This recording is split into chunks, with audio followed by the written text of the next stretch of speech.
ಹುಡುಕಾಟ ಪ್ರಾರಂಭಿಸಿದ್ದು within 2 hours ಒಳಗಡೆನೆ ಸೌಜನ್ಯ ಸಿಗ್ತಾಳೆ. ಆದ್ರೆ ಶವ ಆಗಿ ಅವಳ ಕೈಗಳನ್ನ ಅವಳದೇ ದುಪಟ್ಟ ಅಂಡ್ ID ಕಾರ್ಡ್ ಇಂದ ಮರಕ್ಕೆ ಕಟ್ಟಿರ್ತಾರೆ.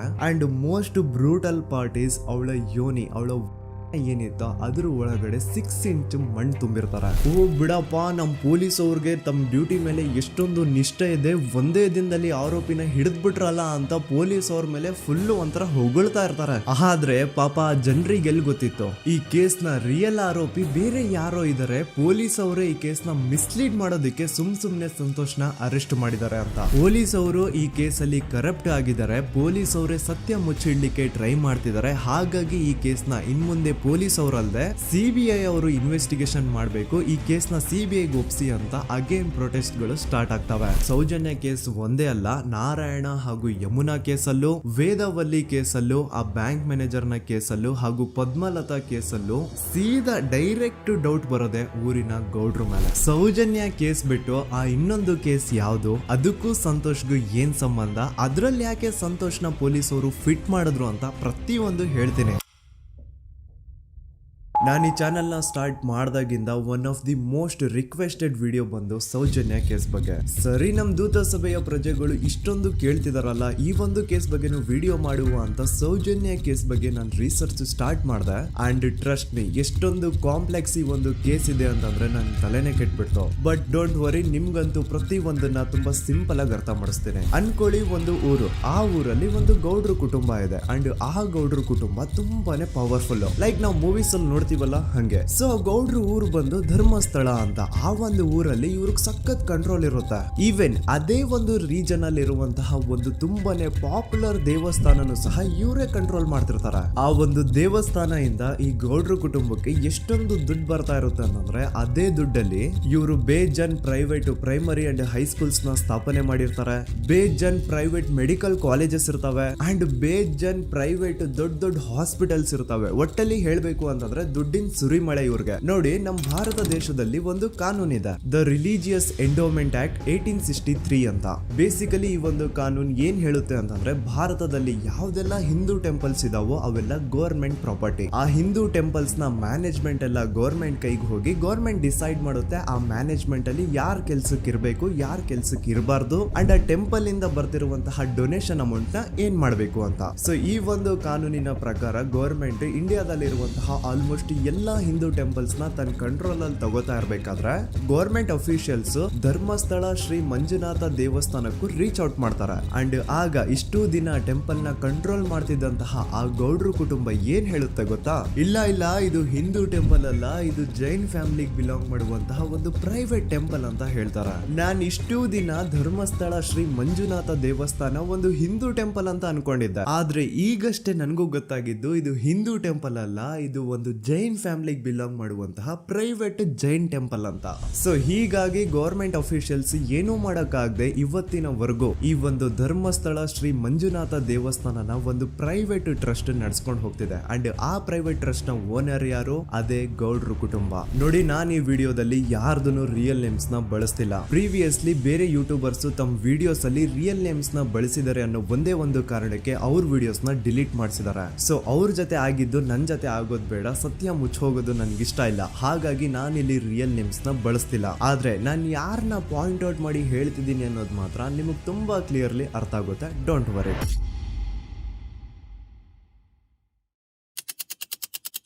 ದಿನಾಂಕ 9/10/2012. A very normal day for everyone except Soujanya. Dharmasthala ಹತ್ರ ಇರುವಂತಹ ಪಂಗಳ್ ಅನ್ನೋ ಒಂದು ಸಣ್ಣ ಹಳ್ಳಿಗೆ ಬಿಲಾಂಗ್ ಮಾಡುವಂತಹ ಸೌಜನ್ಯ ತುಂಬಾನೇ ಒಳ್ಳೆ ಹುಡುಗಿ. SDM ಕಾಲೇಜ್ ಆಫ್ ಉಜ್ರಿಯಲ್ಲಿ 2nd PUC ಓದ್ತಿದ್ದಂತಹ ಇವಳು ತುಂಬಾನೇ ಬ್ರೈಟ್ ಸ್ಟೂಡೆಂಟ್ ಕೂಡ. ಸೊ ಒಂದು ದಿನ ಅಂದ್ರೆ 9 ಅಕ್ಟೋಬರ್ 2012 ಬೆಳಿಗ್ಗೆ 7:30-8 ಗಂಟೆ ಹಾಗೆ ಆಸ್ ಯೂಶುವಲ್ ತನ್ನ ಕಾಲೇಜ್ ಹೋಗೋದಕ್ಕೆ ರೆಡಿ ಆಗ್ತಿರ್ತಾಳೆ. ಅವತ್ತು ಮಂಗಳವಾರದ ದಿನ ಅಂಡ್ ಅವತ್ತು ಲೋಕಲ್ ಫೆಸ್ಟಿವಲ್ ಬೇರೆ ಇರುತ್ತೆ, ಹೊಸ ಅಕ್ಕಿ ಅಂತ. ಈ ಒಂದು ಲೋಕಲ್ ಫೆಸ್ಟಿವಲ್ ದಿನ ಮನೆ ಒಳಗಡೆ ಏನೇ ಅಡುಗೆ ಮಾಡಿದ್ರು ಹೊಸ ಅಕ್ಕಿನೇ ಬಳಸಬೇಕು. ಸೊ ಹೊಸ ಅಕ್ಕಿ ತಂದು ಬ್ರೇಕ್ಫಾಸ್ಟ್ ನ ರೆಡಿ ಮಾಡೋಷ್ಟ್ರಲ್ಲಿ ಸೌಜನ್ಯ ಅವ್ರ ತಾಯಿ ತುಂಬಾ ಲೇಟ್ ಮಾಡ್ತಾರೆ. ಸೊ ಕಾಲೇಜ್ಗೆ ಲೇಟ್ ಆಗ್ತಿದೆ ಅಂತ ಈ ಸೌಜನ್ಯ ಟಿಫಿನ್ ಸಹ ಮಾಡದೆ ಹಾಗೆ ಹೋಗ್ತಾಳೆ. ಅವಳ ತಲೆಯಲ್ಲಿ ಏನಿತ್ತು ಅಂತಂದ್ರೆ, ಹೆಂಗೋ ಇವತ್ತು ಲೋಕಲ್ ಫೆಸ್ಟಿವಲ್ ಬೇರೆ ಇದೆ, ಹಾಗಾಗಿ ಮೇ ಬಿ ಕಾಲೇಜು ಬೇಗ ಬಿಡ್ಬೋದು, ಸೊ ಮಧ್ಯಾಹ್ನ ಡೈರೆಕ್ಟ್ ಮನೆಗೆ ಬಂದು ಊಟ ಬಿಡು ಅಂತ ಅವಳು ಅನ್ಕೊಂಡಿರ್ತಾಳೆ. ಆದ್ರೆ ಕಾಲೇಜ್ ಹೋಗಾದ್ಮೇಲೆ ಗೊತ್ತಾಗುತ್ತೆ ಅವತ್ತು ಅವಳಿಗೆ ಸ್ಪೆಷಲ್ ಕ್ಲಾಸಸ್ ಬೇರೆ ಇದೆ ಅಂತ.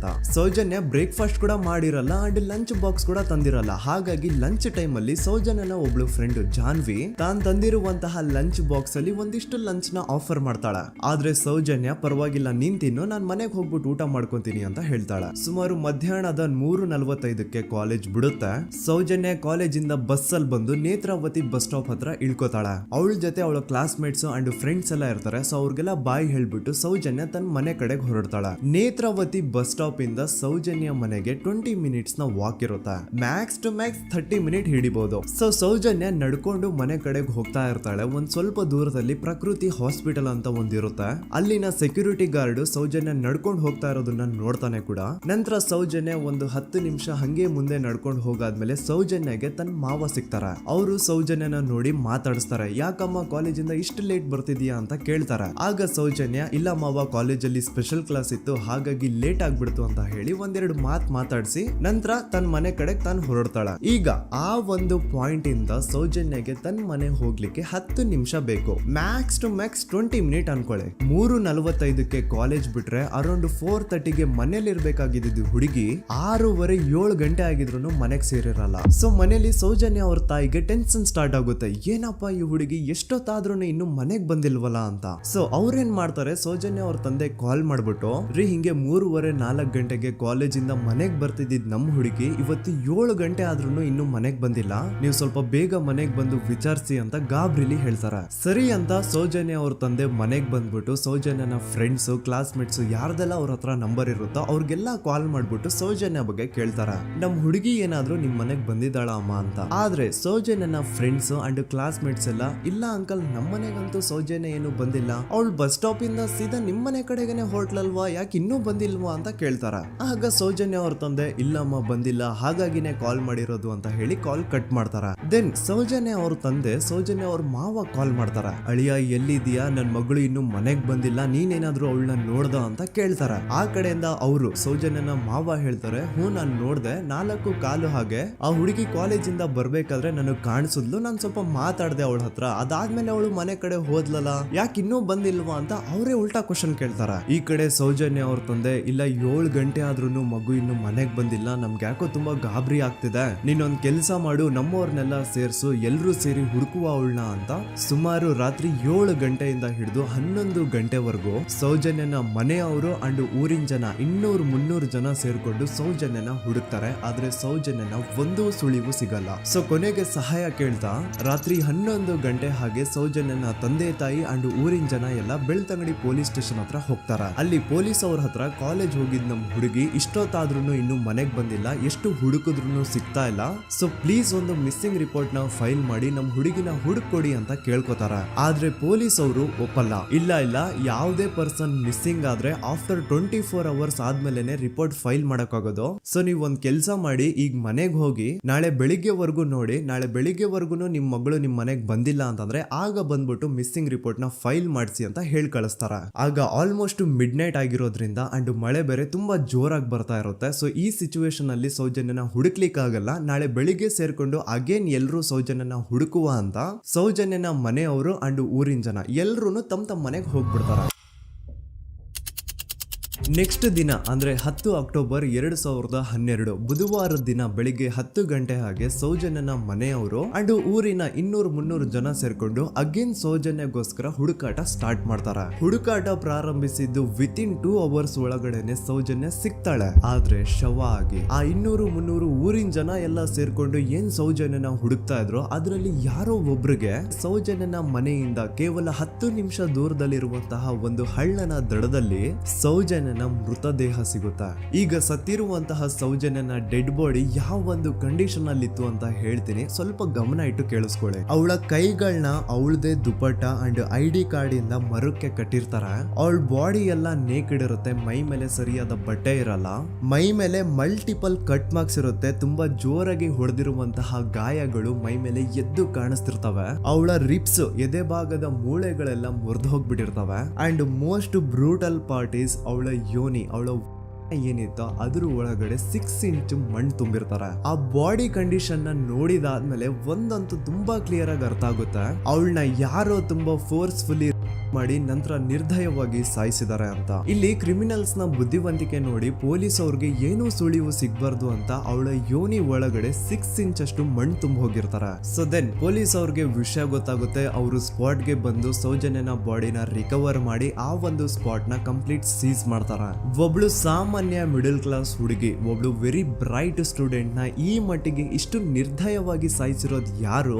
ಇನ್ ಕೇಸ್ ಏನಾದ್ರೂ ಈ ಕ್ರೈಮ್ ಮಾಡಿದವನು ಸಿಕ್ಕಿ ಬಿದ್ರೆ ಅವನ್ನ ಸುಮ್ನೆ ಬಿಡಬಾರ್ದು ಅಂತ ಜನ ಆಕ್ರೋಶ ವ್ಯಕ್ತಪಡಿಸ್ತಾರೆ. ಅಂಡ್ ಗೆಸ್ ವಾಟ್, ನಮ್ ಪೊಲೀಸ್ ಅವರು ಇಷ್ಟೊಂದು ಫಾಸ್ಟ್ ಆಗಿ ಇನ್ವೆಸ್ಟಿಗೇಷನ್ ಕಂಪ್ಲೀಟ್ ಮಾಡ್ತಾರೆ ಅಂತ ನಾನಂತೂ ಎಕ್ಸ್ಪೆಕ್ಟ್ ಮಾಡಿರ್ಲಿಲ್ಲ. ಅಂಡ್ ಈವನ್ ಈ ಒಂದು ವಿಷಯದಿಂದ ಊರಿನ ಜನನು ಶಾಕ್ ಆಗ್ತಾರೆ. ಸೌಜನ್ಯ ಬಾಡಿ ಸಿಕ್ಕಿದ್ದ ನೆಕ್ಸ್ಟ್ ದಿನ ಅಂದ್ರೆ 11 ಅಕ್ಟೋಬರ್ 2012 ಸಂಜೆ 5 ಗಂಟೆ ಹಾಗೆ ಯಾರು ಸೌಜನ್ಯನ ಪಂಡು ಮರ್ಡರ್ ಮಾಡಿದ್ನೋ ಆ ಕ್ರಿಮಿನಲ್ ಕೂಡ ಸಿಕ್ಕಿ ಬೀಳ್ತಾನೆ. ಈಗ ನೀವು ಥಿಂಕ್ ಮಾಡ್ಬೋದು, ಸೌಜನ್ಯನ ಯಾರು ಮರ್ಡರ್ ಮಾಡಿದ್ರು ಅಂಡ್ ಯಾರ ಕ್ರೈಮ್ ನ ಮಾಡಿದ್ರು ಅವನು ನೆಕ್ಸ್ಟ್ ದಿನಾನೇ ಸಿಕ್ಕಿ ಬಿದ್ದ. ಹಾಗಿದ್ರೆ ಈ ಕೇಸ್ ಯಾವಾಗ್ಲೂ ಕ್ಲೋಸ್ ಆಗ್ಬಿಡ್ಬೇಕಿತ್ತು. ಆದ್ರೂ ಸ್ಟಿಲ್ ಇವತ್ತಿನ ದಿನವರೆಗೂ ಯಾಕೆ ಈ ಕೇಸು ಪದೇ ಪದೇ ನ್ಯೂಸ್ ಅಲ್ಲಿ ಬರುತ್ತೆ ಅಂದ್ರೆ, ನಮ್ ದೂತ ಸಭೆಯ ಪ್ರಜೆಗಳೇ ರೆಡಿ ಆಗಿ, ಆರೋಪಿ ಸಿಕ್ಕಾದ್ಮೇಲೆ ಈ ಕೇಸು ಕ್ಲೋಸ್ ಆಗಿಲ್ಲ. ಆಕ್ಚುಲಿ ಈ ಕೇಸು ಓಪನ್ ಆಗಿದ್ದೆ ಈಗ. ನೋಡಿ, ಸೌಜನ್ಯನ ಬಾಡಿ ಸಿಕ್ಕಿದ್ದು ನೆಕ್ಸ್ಟ್ ದಿನ ಅಂದ್ರೆ 11 ಅಕ್ಟೋಬರ್ 2012. PSI ಯೋಗೇಶ್ ಅವರು ಯಾರನ್ನ ಈ ಕೇಸಲ್ಲಿ ಅರೆಸ್ಟ್ ಮಾಡಿದ್ರು ಅಂದ್ರೆ ಆತನ ಹೆಸರು ಬಂದು ಸಂತೋಷ್ ರಾವ್. 28-29 ವಯಸ್ಸಿರುವಂತಹ Santosh Rao first of all ಧರ್ಮಸ್ಥಳದವನು ಅಲ್ವೇ ಅಲ್ಲ, ಅವನು ಶೃಂಗೇರಿ ಅವನು. ಸಂತೋಷ್ ರಾವ್ ನ ತಂದೆ ಸ್ಕೂಲ್ ಟೀಚರ್ ಅಂಡ್ ತಾಯಿ ಹೌಸ್ ವೈಫ್.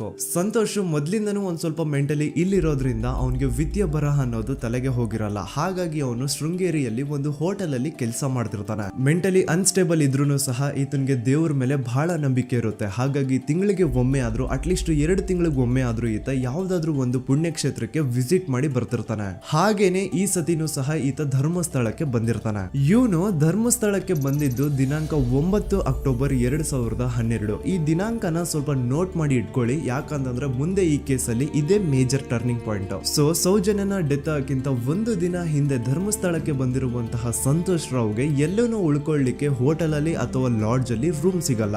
ರೀಸನ್ ಇಷ್ಟೇ, ಸಂತೋಷ್ ರಾವ್ ನೋಡ್ಲಿಕ್ಕೆ ಸ್ವಲ್ಪ ಮೆಂಟಲಿ ಅನ್ಸ್ಟೇಬಲ್ ಪರ್ಸನ್ ತರ ಇರ್ತಾನೆ. ಅವನ ಅವತಾರ, ಅವನ ವೇಷಭೂಷಣ ಅಷ್ಟು ಸರಿ ಇರಲ್ಲ. ಹಾಗಾಗಿ ಇವನ್ಗೆ ಯಾವುದೇ ಒಂದು ಹೋಟೆಲ್ ಅಲ್ಲಿ ಅಥವಾ ಲಾಡ್ಜ್ ಅಲ್ಲಿ ಎಲ್ಲಿನೂ ರೂಮ್ ಸಿಗಲ್ಲ. ಸೊ ಉಳ್ಕೊಳ್ಳೋಕೆ ಜಾಗ ಸಿಗದೆ ಇವನೇನ್ ಮಾಡ್ತಾನೆ, ಅಲ್ಲೇ ಹತ್ರದಲ್ಲಿರುವಂತಹ ಬಾಹುಬಲಿ ಬೆಟ್ಟಕ್ಕೆ ಹೋಗಿ ಅಲ್ಲಿರುವಂತಹ ಬಾಹುಬಲಿ ಸ್ಟ್ಯಾಚು ಹತ್ರನೇ ಆಶ್ರಯ ತಗೊಳ್ತಾನೆ. ಅಂಡ್ 1-2 ದಿನ ಅವನು ಅಲ್ಲೇ ಉಳ್ಕೋತಾನೆ ಕೂಡ. ಡೇ ಟೈಮ್ ಅಲ್ಲಿ ಧರ್ಮಸ್ಥಳಕ್ಕೆ ಬಂದು ಧರ್ಮಸ್ಥಳ ಶ್ರೀ ಮಂಜುನಾಥ ದೇವಸ್ಥಾನದಲ್ಲಿದ್ದು ಅಲ್ಲೇ ಪ್ರಸಾದ ಊಟ ಎಲ್ಲ ಮಾಡಿ ನಂತರ ನೈಟ್ ಆಗ್ತಿದ್ದಂಗೆ ಬಾಹುಬಲಿ ಬೆಟ್ಟಕ್ಕೆ ಹೋಗಿ ಆ ಸ್ಟ್ಯಾಚು ಹತ್ರನೇ ಮಲ್ಕೊಳ್ತಿರ್ತಾನೆ.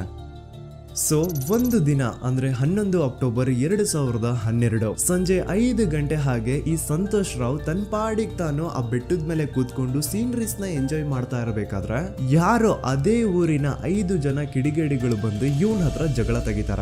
ಈ 5 ಜನ ಯಾರು ಅಂತ ನಂತರ ಹೇಳ್ತೀನಿ. ಸೊ ಈ 5 ಜನ ಕಿಡಿಗೇಡಿಗಳು ಸಂತೋಷ್ ರಾವ್ ಹತ್ರ ಜಗಳ ತೆಗೆದು ಅವನ್ನ ಅವಾಚ್ಯ ಶಬ್ದಗಳಿಂದ ಬೈದು ಅವನ್ನ ಹೊಡೆದು, ಅಷ್ಟೇ ಸಾಲದೆ ಆ 5 ಜನ ಸಂತೋಷ್ ರಾವ್ನ ಪೊಲೀಸ್ ಸ್ಟೇಷನ್ಗೆ ಎಳ್ಕೊಂಡ್ ಬಂದು ಇವನು ನಾವು ಬಾಹುಬಲಿ ಬೆಟ್ಟಕ್ಕೆ ಅಂತ ಹೋಗಿದ್ರೆ ಅಲ್ಲಿ ನಮ್ಮ ಮೇಲೆ ಅಟ್ಯಾಕ್ ಮಾಡ್ದ, ಇವ್ನು ನೋಡ್ಲಿಕ್ಕೂ ಸಹ ಒಳ್ಳೆ ಸೈಕೋ ಕಿಲ್ಲರ್ ಇದ್ದಂಗಿದಾನೆ, ನಮ್ಗೆ ಯಾಕೋ ನಿನ್ನೆ ನಮ್ಮ ಊರಲ್ಲಿ ನಡೆದಿರುವಂತಹ ಘಟನೆ ಆ ಸೌಜನ್ಯನ ಪಂಡು ಮರ್ಡರ್ ಇವನೇ ಮಾಡಿದಾನೆ ಅಂತ ಡೌಟ್ ಬರ್ತಿದೆ ಅಂತ ಆ 5 ಜನ ಕಿಡಿಗೇಡಿಗಳು ಸಂತೋಷ್ ರಾವ್ನ ಪೊಲೀಸ್ ಅವ್ರ ಹತ್ರ ಹಾಕೊಡ್ತಾರ. ಅಂಡ್ ಪೊಲೀಸ್ ಅವರು ಕೂಡ ಎಂತವ್ರು ನೋಡಿ, ಯಾರೋ 5 ಜನ ಕಿಡಿಗೇಡಿಗಳು ಬಂದು ಇವನೇ ಕೊಲೆ ಮಾಡಿದಾನೆ ಅಂತ ಹೇಳಿದ ತಕ್ಷಣ ಹಿಂದೆ ಮುಂದೆ ಕ್ರಾಸ್ ಚೆಕ್ ಮಾಡದೆ ಸಂತೋಷ್ ರಾವ್ನ ಅರೆಸ್ಟ್ ಮಾಡಿ ಸೌಜನ್ಯ ಕೇಸ್ನ ಆರೋಪಿ ಸಿಕ್ಕಿದಾನೆ ಅಂತ ಎಲ್ಲಾ ಕಡೆ ಘೋಷಣೆ ಮಾಡ್ಬಿಡ್ತಾರ.